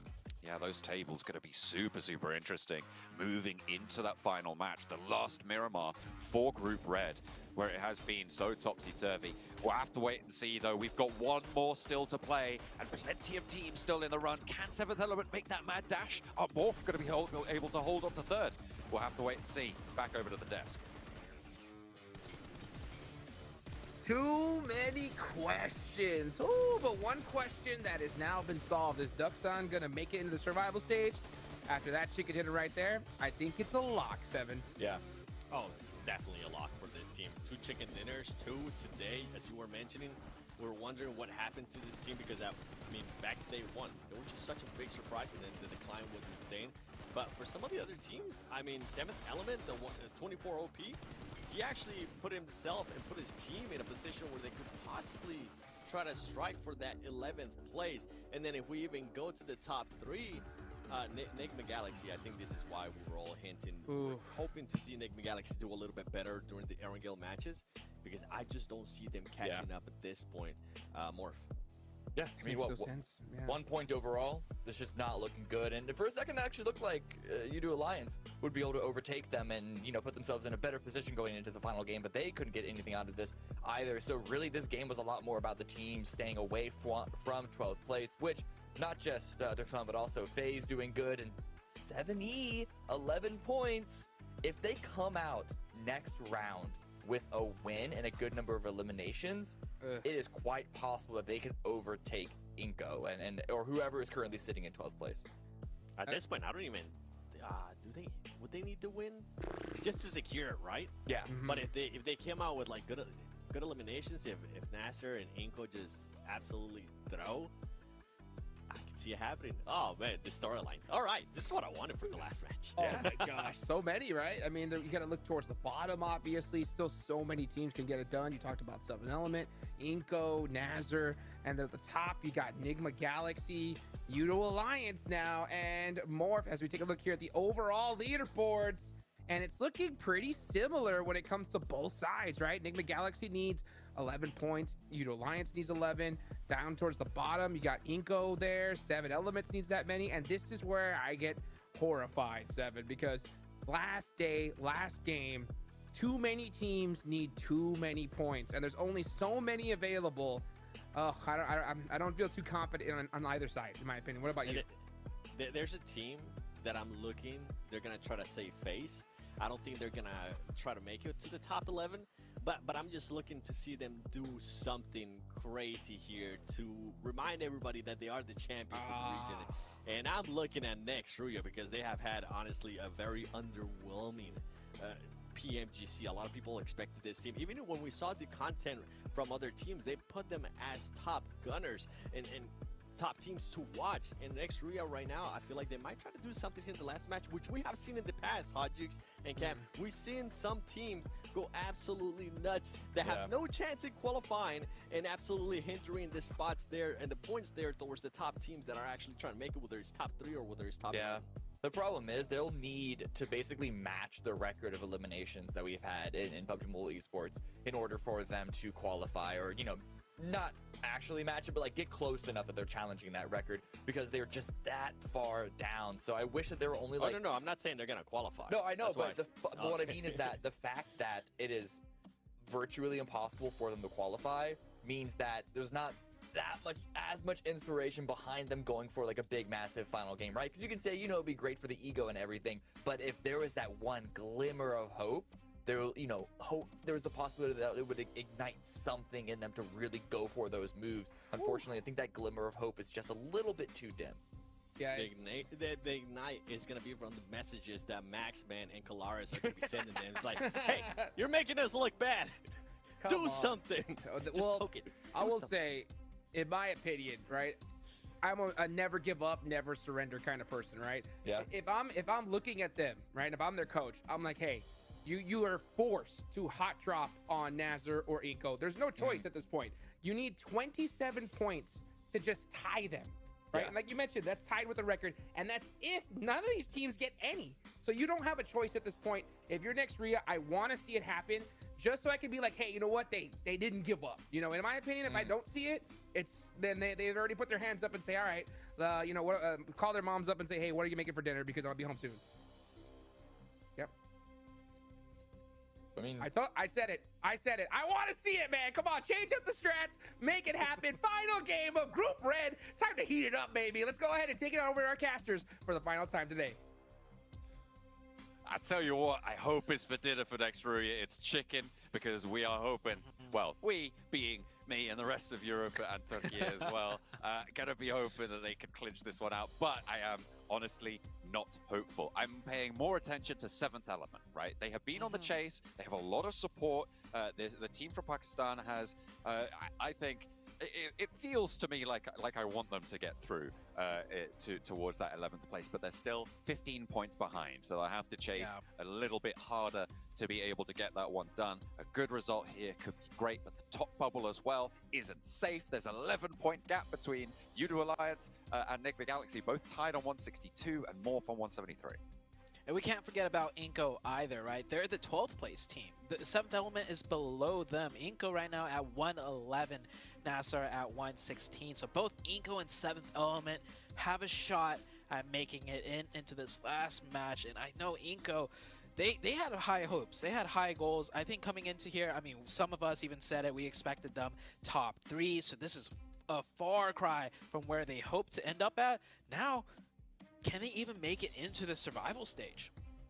That's a big question. Certainly going to be weighing heavily on their minds. Their countrymen, intense game, looking a little bit more secure, but still not out of the woods. If both Nasser and still Inko very pass them scary. up, they absolutely could fall out of this top 11 spot. I think from 9th upwards now, at this point, going into this final match, is looking safe. We are looking really at a 4-team block at the bottom and a 3-team block at the top that has some volatility. SCE, not impossible for them to go out as well, but a lot less likely. Yeah, the fact that Intense Game is still not safe really just goes to show how much McGrellan really did with all those points that he confirmed with that DBS, holding that compound down, right? If they went out any earlier, they're below Nasser Esports. So great job out of McGrellan there to keep their hopes and dreams alive, but they need just a little bit more to get that for 100%, because if Nasser and Inko both have great games, Intense Game will be dropping out. The final match is upon us. 24 of 24. Group Red has been blood-soaked across the battlegrounds, but Miramar will be the final one for us today. And the last chance for so many of these teams to try and make their mark, to try and progress to the survival stage if possible, and maybe claim a spot in those grand finals as well. A little bit of a knife argy-bargy there for Hale, but this time he gets away with it. Yeah, we've seen this happen before, and it was a Nongshim Red Force player that actually knifed the player out of the car. See Hale trying to rotate here for some quick loot, but already beat into the punch from a guy who just parachuted in. It is NB Esports. That was also the other player trying to knife the player out of the car. So they will have to regroup a little bit here. Taking a look at that plane path a little bit to the east, I don't think should cause too much more issues though for teams, as they are spreading out here, and we do have a very western circle. Very, very hard shift, centering up to Monte Nuevo on the crossroads. No teams breaking out there just yet, but it is still the plane path going on, so we'll have to wait a little bit longer for teams to start to break out. I'm expecting to see Enigma Galaxy getting along that south coast nice and early towards Bahia de Mar, try and move up on that west road. Monte Nuevo also available for teams like Inko if they don't want to stick around in Picado, and we'll see what happens there. Morph, they're going to be looting up over towards Cruz de Valle, over on the northern side, and they'll move over past La Cobreria and try and swing in past El Pozo, most likely. Yeah, so a lot of wrapping rotations for the two teams we really want to focus on for that top 3. Morph in the north, wrapping around, and Enigma Galaxy doing the same from the polar opposite side. STE will be pretty much, if they want to go dead center, they can. We haven't really seen STE be a team to just rotate center, even when allowed the possibility. This game, maybe, maybe not. Nongshim Red Force, I don't even think it matters where they are. They'll make something work, and they'll clinch that first place spot for sure. A 20-point gap between them and second place right now. It would be quite the upset if they weren't able to take first place, but they are almost certainly at this stage, even not quite mathematically, but it's like 99% sure that Nongshim Red Force will be seeing this team in the grand finals, the Korean roster making their mark here in Group Red, certainly giving everybody else a run for their money. Nongshim Red Force coming in here. I do believe in some of the... Before the matches even started, we do have clips of players rating teams coming into this lobby, like Dark Horse, like Rising Star, Top Contender. I did catch that Enigma Galaxy put Nongshim Red Force under newcomers, along with another team that's near in the top. Morph as well, I think, if I'm not mistaken. But definitely, I remember them putting Nongshim Red Force down there as newcomers. Just not calling them like newbies by any means, but based on that rankings, they were put on the lowest. So Nongshim Red Force really surprising a lot of teams out here. Yeah, certainly a newer roster coming from the Korean region. Not many teams will have seen them play. They came second over in the Rivals Cup to qualify for PMGC, coming second to D+, who are playing next week. So we'll be looking forward to seeing if D+ can give us some more of that Korean power. Favian Forest and Saden, those are names that you'll be familiar with. Osal as well, very, very well-known players on the global circuit. That's the team that was able to beat Nongshim Red Force back in their more regional stages. So hopefully we'll see that strength come through next week as well. Yeah, Nasser here rotating dead center into Monte Nuevo now, looking for some loot.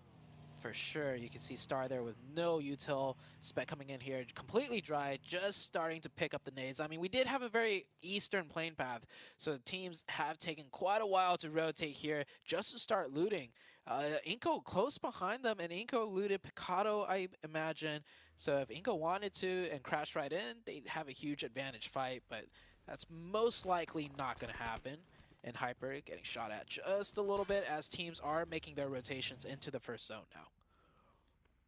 And Hyper, 7th place, leading the pack right now in the middle. Duxan, with that last match, opened a little bit of gap over them, but maybe 1 point either way. We'll go. Intense game, looking to defend that 10th place spot right now. If you get 7, 8, 9 points, that might just be enough towards the bottom of these tables.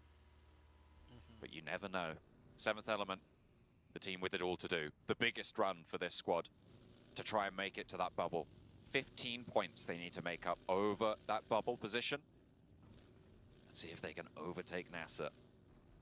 Their work cut out for them. They're moved past Los Leones now. They're close to Nongshim Red Force with Hale on their north side. Yudu Alliance ahead of them. I feel like 7th Element has been the team that's been in the 12th to 13th place spot for the majority of this tournament. They started off a bit higher. Day 1 was probably their best day. Ever since then, they slipped down, and it just kept not, really working out for them. But they've always just been on the cusp this entire time. So if they can do it on the very final game of the tournament to make it into that survival stage, I'd be happy for them. That would be a huge relief. They've been under this immense pressure the whole time. So let's see if they could get it done. We see Hale there with the Golden Murado coming in from Hacienda. A lot of teams getting very close now, but definitely no full-out engagements as it's most likely the second circle that's going to bring about some of that action. And oh, just as I say that, he peeked out for less than a second and instantly gets taken out. Benny is like a laser right now. He's doing a lot of work. 33Z a little bit isolated, and immediately Juni's going to follow this up. 628, they're not in a position to get this res, so just going to be playing down with 3. Maybe an answer in the form of Sunan, who has not broken out of this shack. Certainly under control. The crawlback is the only thing that's going to save 33Z right now, as he has to try and stay alive under this pressure. Juni trying to slow this down, has got a nade in hand, but so is Hero, launching it up. I'll see that one come through and actually looking to try and tag on this res now. This push should be looking to come through, but Sunan is still there. Flying QX around the sidelines, though, gets a little bit closer. Zipcan looking to put pressure on. Juni's already low, and Sunan lobs the nade out wide the smoke. Sorry, try to bloom on the inside, but QX gets it, and that's the flush they were needing. 33Z might be back on his feet, but Hero will be down the Sunan flank as well. Doesn't get damaged with the nade. Yeah, this is just one of the things that, once you're sure you've made it into survival stage, you play completely differently. I don't think I've seen Duxam push out this confidently before. This is against STE of all teams. And look at this. STE look like they're oh, hold that thought, as they are giving somewhat of a challenge. It's brought back down to a 2v2. The last player, or not the last player, the second player of SE really far back, though, with that Overwatch. So he won't be able to come here in time to give immediate pressure. So it's up to the player in the front lines to really win this 1v1. Try and push them back off the line. Hero needs to fall back just that little bit. Looking to try and slow down these reses, but you're right. Look at that back line. There's 2 players from STE, and it's just not going to be super powerful on this angle. Look at that zone shift, though. Enigma Galaxy. Oh, that is big. That's huge, actually. NASA as well. Remember, they're a team defending the bubble. They're right in a good spot as well. Yeah, this is a huge shift for Enigma Galaxy. Morph as well, if they could cut down before NB Esports, potentially sets up some sort of roadblock. We'll see how fast Morph can get down there, but big zone shift for NASA and Enigma Galaxy. And, of course, Nongshim Red Force is just in there in a great position, because why not? Got to have it. In the final match, there has to be a little bit of a raid boss, doesn't there? Just get them in the middle, see who can take them on. With STE going down to 2 this early on, no eliminations as well, there is a chance that both Morph and either Oh, Nigma yes. Galaxy or Udo Alliance could leapfrog them as well. It's not out of the question. If either Nigma Galaxy or Udo Alliance get a chicken dinner and Morph have a good game, they don't need that many points to catch up, only 5 in fact. It's definitely possible that STE could drop out the top 3 in the last match. Yeah, suddenly it's very scary for STE, and it's suddenly very scary for me because I predicted after day 1 that they'd finish in first. So if they drop out of top 3, that would be I'll get some DMs most likely, some very sure. very heated DMs. And rightly so, because you did it, and it's not their responsibility. Seventh Element trying to move in on the south side. I like this rotation, but they've come up against Nongshim Red Force. I mean, if you're going to prove yourself, why not do it against these guys? Although Divine is very low already, trying to divert with the buggy, out and low on the ground. Nigma Galaxy maybe looking at a third party, but Nongshim Red Force, they're a little bit split. They're a little bit cut off. They have managed to regroup now as XZY gotten back on in. Alian spotting wings potentially underneath the Look buggy, at but that. taken low, hits back immediately. That is insane. He timed that pre-fire so well. Alien had every advantage there, and then down to half HP. Alien didn't even get to peek enough to fire a bullet. Nongshim Red Force. Oh. Like a homing missile. That looked like the easiest nade ever for him to throw. No hesitation, and gets the confirmation as well. I mean, this is Nongshim Red Force, Raid Boss. That's the perfect way to describe them. And their seventh element down to 3. Their chase might be over here as Nongshim Red Force have smelt blood in the water. And they will be swimming around now on the top of this hill on the north side. But there's a third party potential from Duxan. Sorry, over on the north side. That's the opposite side of the map. I was looking at the wrong part, and it looks like seventh element really struggling to hold off the push from Nongshim. Intense game maybe have an angle or two, but there's the one player left now for seventh element, and their run will be drawing to a close here. Victims of the Titans of the lobby, Nongshim Red Force take seventh element out of the tournament. Well, there goes seventh element's run. They will be exiting from the PMGC stage. Valiant effort for them.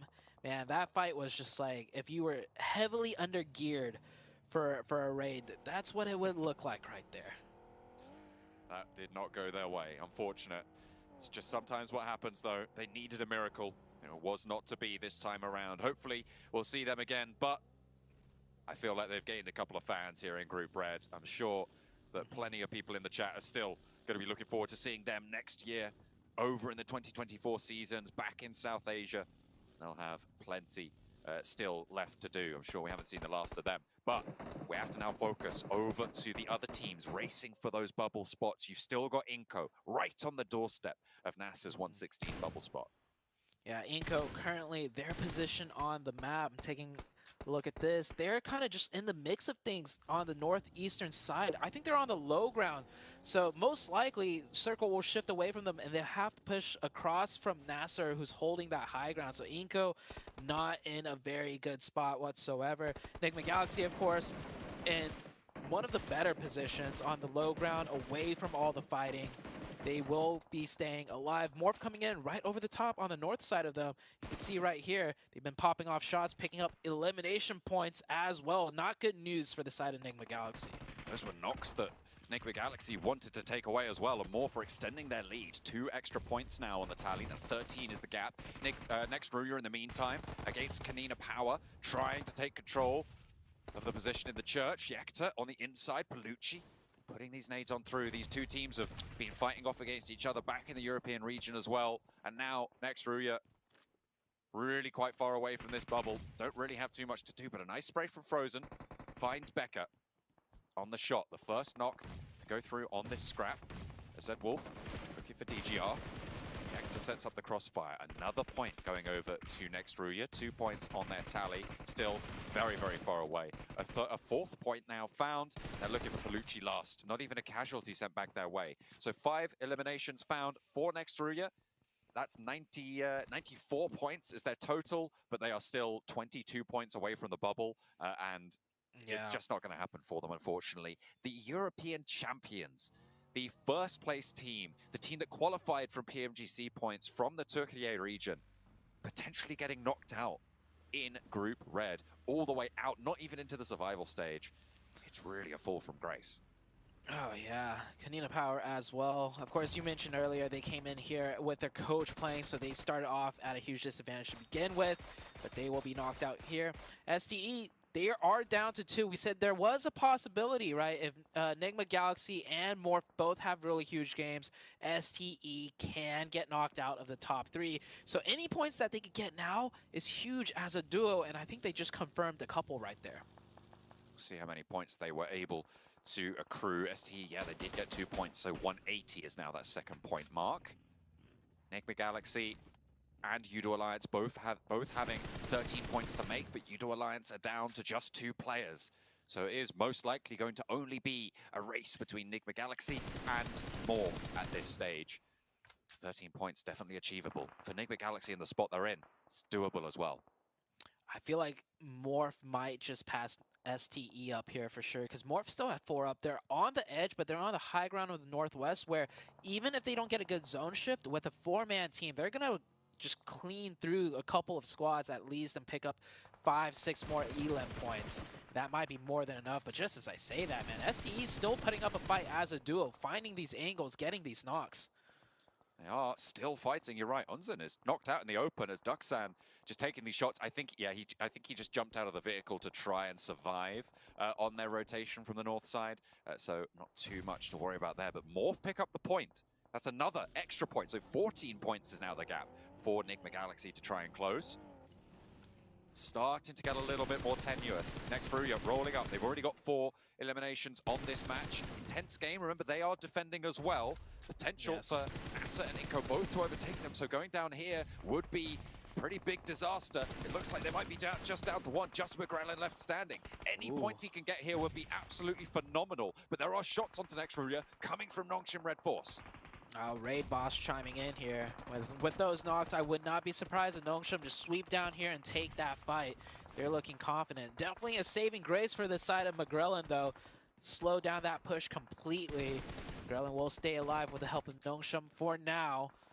And Nongshim playing it very steady, not pushing up any further. I mean, they have every advantage possible. They even have one player on the far back line with full vision of everything. There's no chance of Nongshim to get third party, yet they remain very calm and collected and just holding them off from distance. NASA trying to find the final players from Udo Alliance. On the inside, Udo Alliance's run. They've saved themselves into the survival stage, but with their last player falling, it's very unlikely that they're going to go any further as well. Udo Alliance fall. 5th place will be theirs, and now it's up to Enigma Galaxy to try and make it work. But they've taken 2 knocks in the meantime. Hale have rolled up from the south side. They've taken Ralph and Freak. Next Furia still on the warpath. 9 eliminations, and that's intense game out. 118 points is the mark for the bubble now. NASA 117, and Inko just behind them. Yeah, Inko did somehow manage to get into a great position. They circumnavigated the high ground of Nasser. You can see right there on the southeast, just a little bit east of Hyper. They're in great compound as well. I didn't catch how many they have up. We'll soon find that out. But Enigma Galaxy, that's the big thing for me. They're down to a solo. This is it. They will not be making it through in the top 3, I don't think, because Lord, and there's a huge point gap. Morph still have 4 up. Enigma Galaxy falling from grace, almost to say, because we thought they were for sure a top 3 with their performance in the first 2 days, but Lord, unless he pulls out the greatest miracle of all time, it is done. On that south side of the circle, across the road, Lord, a solo player for Enigma Galaxy. Hale ruined their day, their chance to try and leapfrog against Morph, but Enigma Galaxy will make it to that survival stage. There is no question about that. With the 1 point they've been able to get, they are ahead of Udo Alliance, free and clear, which means that they're likely going to be in that 4th place, getting the maximum value for a team not in the top 3. And Morph, they roll down the hill, but they don't know they're victorious just yet. They'll have to wait and see. At the end of this game, Cleon looking to hold it up. Can they surpass STE? That's the question. I think so. I think they can with 4 up. NB Esports, their closest challenge. I mean, going past that roadside will be difficult. More than likely, they might end up playing the ditch. We'll see how this plays out. They do have 2 players to take care of here, and they do need to, because if they drive past this, it's just going to be more sightlines onto them. Quick opening by Rocky. It's good. Nades coming through. No return knock, so Morph Koi does get one from distance. And I believe, did Morph lose that player? No, he's still knocked. Oh, he's knocked on the far outside, though. I don't believe he's going to be able to get revived here. As NB's still up with Fistboy. He's got 3 nades. He could cause some trouble, while InHyper just looking this way like hawks. They are ready to take these points if they present themselves. Morph moving forwards. Fistboy, solo player for NB, steps out, sprayed down, handled. And now Morph can play on. They should be able to get the res onto Boo-Boo-Hoo, but he's a little bit out of the way. Actually, I think that one just bled out. No, not quite. So Rocky's going to reposition through the sightlines for NHyper. Not quite able to control that. Just too far out of range to land consistent sprays, unfortunately, this time around. GK first tonight, but look at the taps over onto Yoru. How did you make that happen? Goodness me. A sliver of a helmet, that's all he needs. Yeah, this is just slowing them down for their rotation, because that's not in zone. Blue zone is going to slowly push them out. It's slow enough that they could maybe get that revive on Yoru and still drive in, but all of the players of InHyper are looking this way because they realize this is the team that's got to move into their sightlines. Hopefully they have some vehicles left. We saw GK first, I believe, was taking out the wheels of one. They should have a couple more on the backside. Nongshim Red Forest down in the south, still with 4 players up, right next to Nextria. Nextria, I mean, this has been like one of their better games, and of course it's going to be the last one when everything is on the line. Up to 9 eliminations. I mean, they still have so much further to go. Lord has a little bit of a say into the hail position. As he does go down, and finally Enigma Galaxy will be eliminated fully, guaranteeing Morph that 3rd place spot. They have done it. They've held on right until the end. It was close, but in the end, they weathered the storm. We've got our top 3 decided. The question is, in what order? Because STE still vulnerable to potentially being leapfrogged. NASA, though, over on that bubble on the bottom side, they're just looking for that 1 extra point because they beat that tiebreaker with Intense Game. And if they do that, they are safe. If they can get ahead of Intense Game, it's only going to be Intense Game in danger of going down into that 12th place bubble as Inco can chase behind them.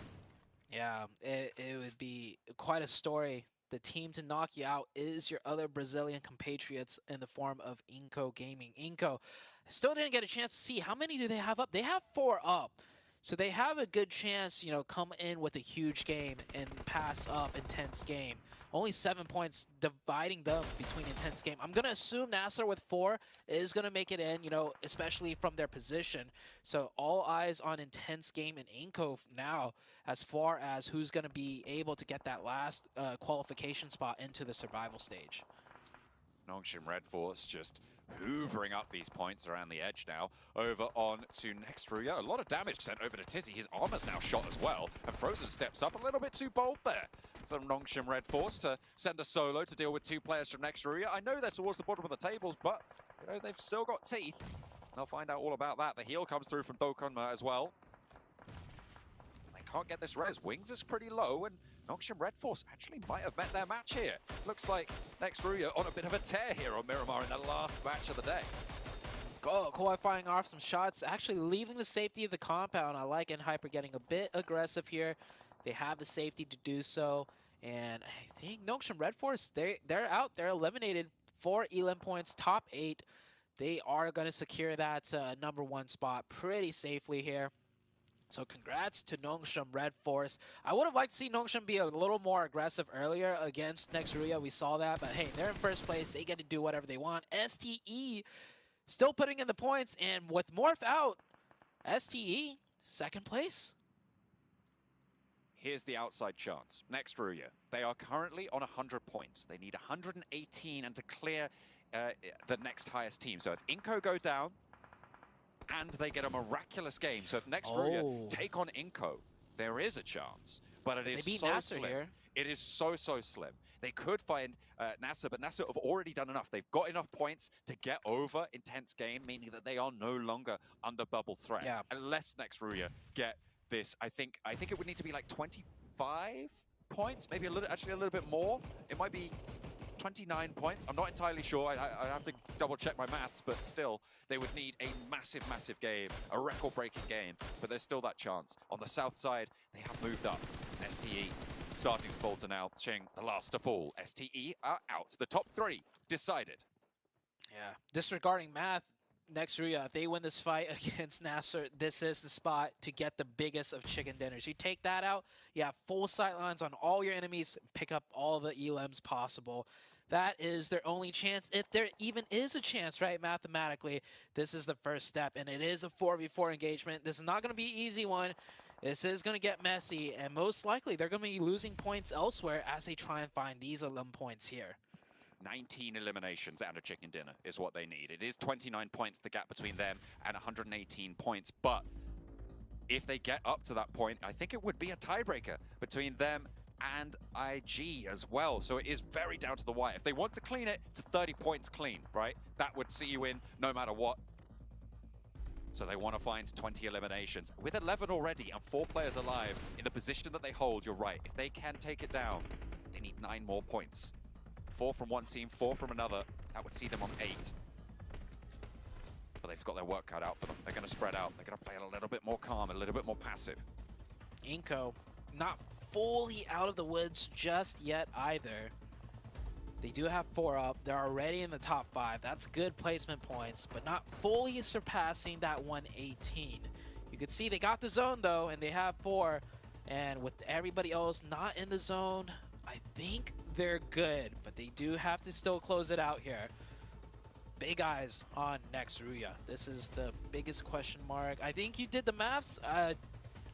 If it checks out, like if they take out Nasser here and get the win, take out the rest, is that enough?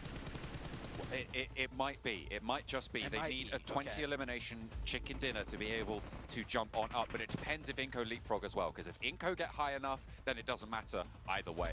Then they will still be out. Oh, true. Even with the effort there. They just need to pick up as many points as possible here. And the gunfights start to pop off. It's Inko over towards Nasser, and that allows Nextria a little bit more opportunity. They need 9 more elimination points on this match to be in with a chance of qualification. Yeah, I don't think it's going to happen. Nasser here just staying alive. They're probably not 100% sure of where they stand either, so they're doing the best they can. Xenox goes down, should get confirmed. Oh, ran out of bullets, needs to go for that reload, switches the gun, and Hyper will confirm that point. And Abete firing from long range onto Nextria here. One of Nextria players is knocked, about to be another one knocked here. Inko looking good. Inko should be safe here to make it through, but ironically, they are going to be removing another Brazilian team. Yekta just trying to get on through. 3 players still alive for Nextria, but these points are getting away from them. There are fewer and fewer players there for them to be able to pick up elimination points on towards if they want this miracle run. And with the position that they hold, they are in a crossfire. They are in the ditches, and right now, there is no way out. It's through the mud they need to go. Can they wade it any deeper? It's up to their waists and they're sinking. It's not going to happen, in my opinion. But 3 players up. What else can you do? Go for the win. You heard what Hajuk said earlier. It's not over until it's over. So with 3, who knows what can happen. But Inko are now getting extremely aggressive. They're out of the compounds, using that smoke wall to their advantage, firing off some shots, some suppressive fire out of Hyper, helping Nextria out just a little bit. But taking a look at the zone, Nextria's not in zone. Same with Inko. Inko's not in the zone here. They're going to have to go into the open, meaning Hyper is going to have their way with things. But Duxon right behind Hyper, looking to backstab. Nextria need to find every single elimination apart from 1 in the rest of this lobby to be in with that chance, to be in with their shot towards the survival stage. Yekta still surviving behind this tree. Nenebeche is low. As Nasser goes down, it means that Nextria need every single point here. 1 for 1 on the trade, and it's up to the player on the close spot. It will not go their way. Only 1 player to be found now, and I think Duxan were able to pinch another shot away, and it's just not going to happen for them. It is impossible. The door has been closed, and Inko are the ones to do it. And with that death blow, they jump up as well. They move up the tables, and Inko are going to be seen in the survival stages. They have knocked out their Brazilian brethren over on Intense Game as well. as the drop down was there. NASA did enough. Inco, they're cowering on the side of the blue, but they've made their mark. They've made the walk. They are up there, and they are in the top 11. What a way for Inco to clutch it out at the very end to make it through. Bittersweet victory, of course, with knocking out Intense game. And Squash last up. He is getting flanked as well onto that high ground. Unless he could get a really nasty knock onto the one flanking him right here, and then just winning the duel 1v1 in the open. We'll see what he could do. Zepyen has been on point. This should be the Duxen victory. Duxen, a team that played really well day one. Then we haven't seen them, but they're finally showing up on the last and final day, and they will close it out, getting the very last chicken dinner of the tournament. Happy faces, high fives all around. That's great for them because it's not done for all of these teams moving into survival stage. They're going to go from one frying pan into another, and it's going to be even more difficult. I said that Inco have knocked them out, but I didn't quite get their elimination total. I'm imagining it was 2 or more, though, which would be the mark that they'd need to be able to leapfrog over Intense game. Look at that, clutching his heart. Duxan, they made their moves towards the end of today. They have absolutely secured themselves into the survival stage. They will be seen again. They didn't quite manage to make that bubble. However, certainly a team to fear. 2 Korean teams really starting to show up in Group Red, with Nongshim Red Force and Duxan both having a good impact so far. Yeah, Nongshim Red Force, the standout team here for this group, securing first place by a good margin. And not just that, it's the way they did it. It wasn't through big wins or like circle shifts in their favor. They just slow and steady, just kept finding them points no matter what the situation was. Everyone else had kind of an ace card they had to pull out, right? STE had to get those third parties in, the huge eliminations.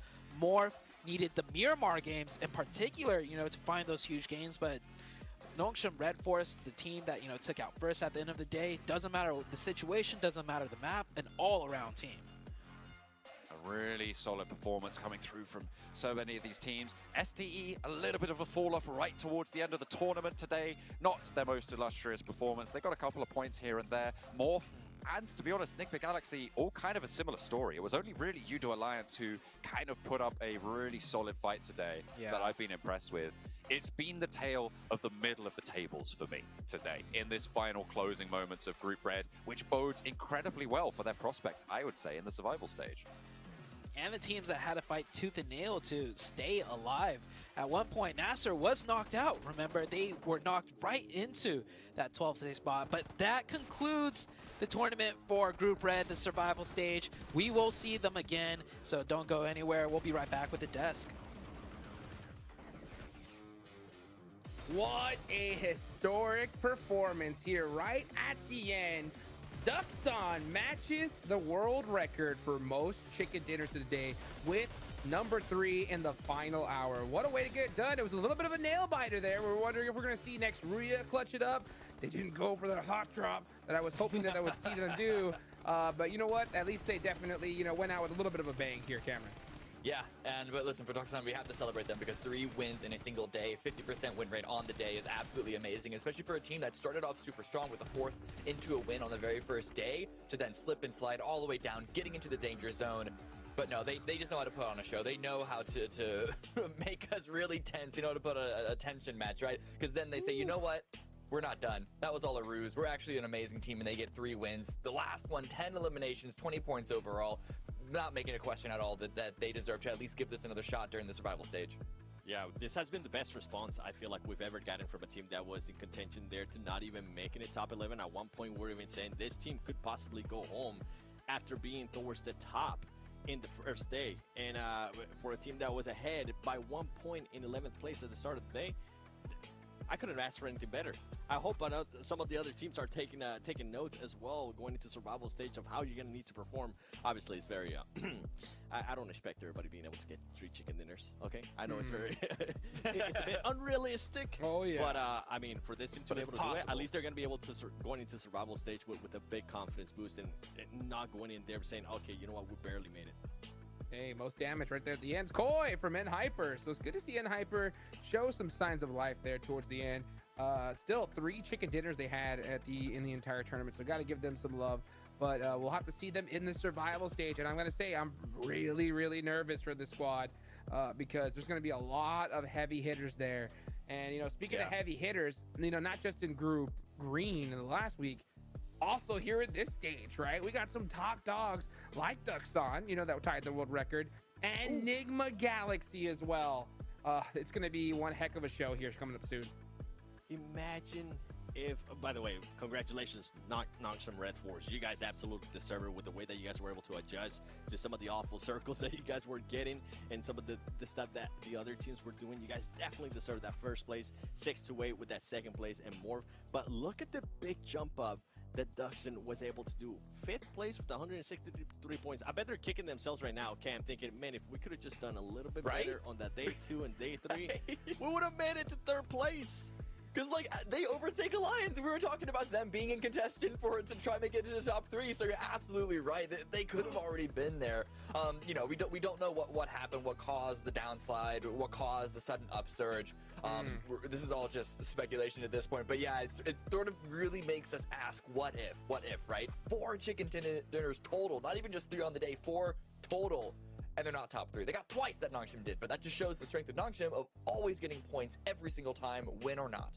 That consistency. I mean, yeah, it's so crazy to have double the chicken dinners, yet 40 points less on the leaderboards towards the end. But we got to look towards the end as well. Oh, man, intense game. Not making it in there. Is that something that you would have really predicted, Seven, at the start? No. I was absolutely blinded by how good Brazil did last week that I was like, baby, you know what? To Brazil, they're going to be doing so great. And then day 1 kind of passed, and I was like, okay. And day 2 kind of passed, and I was like, oh, let me just hype myself real quick. But overall,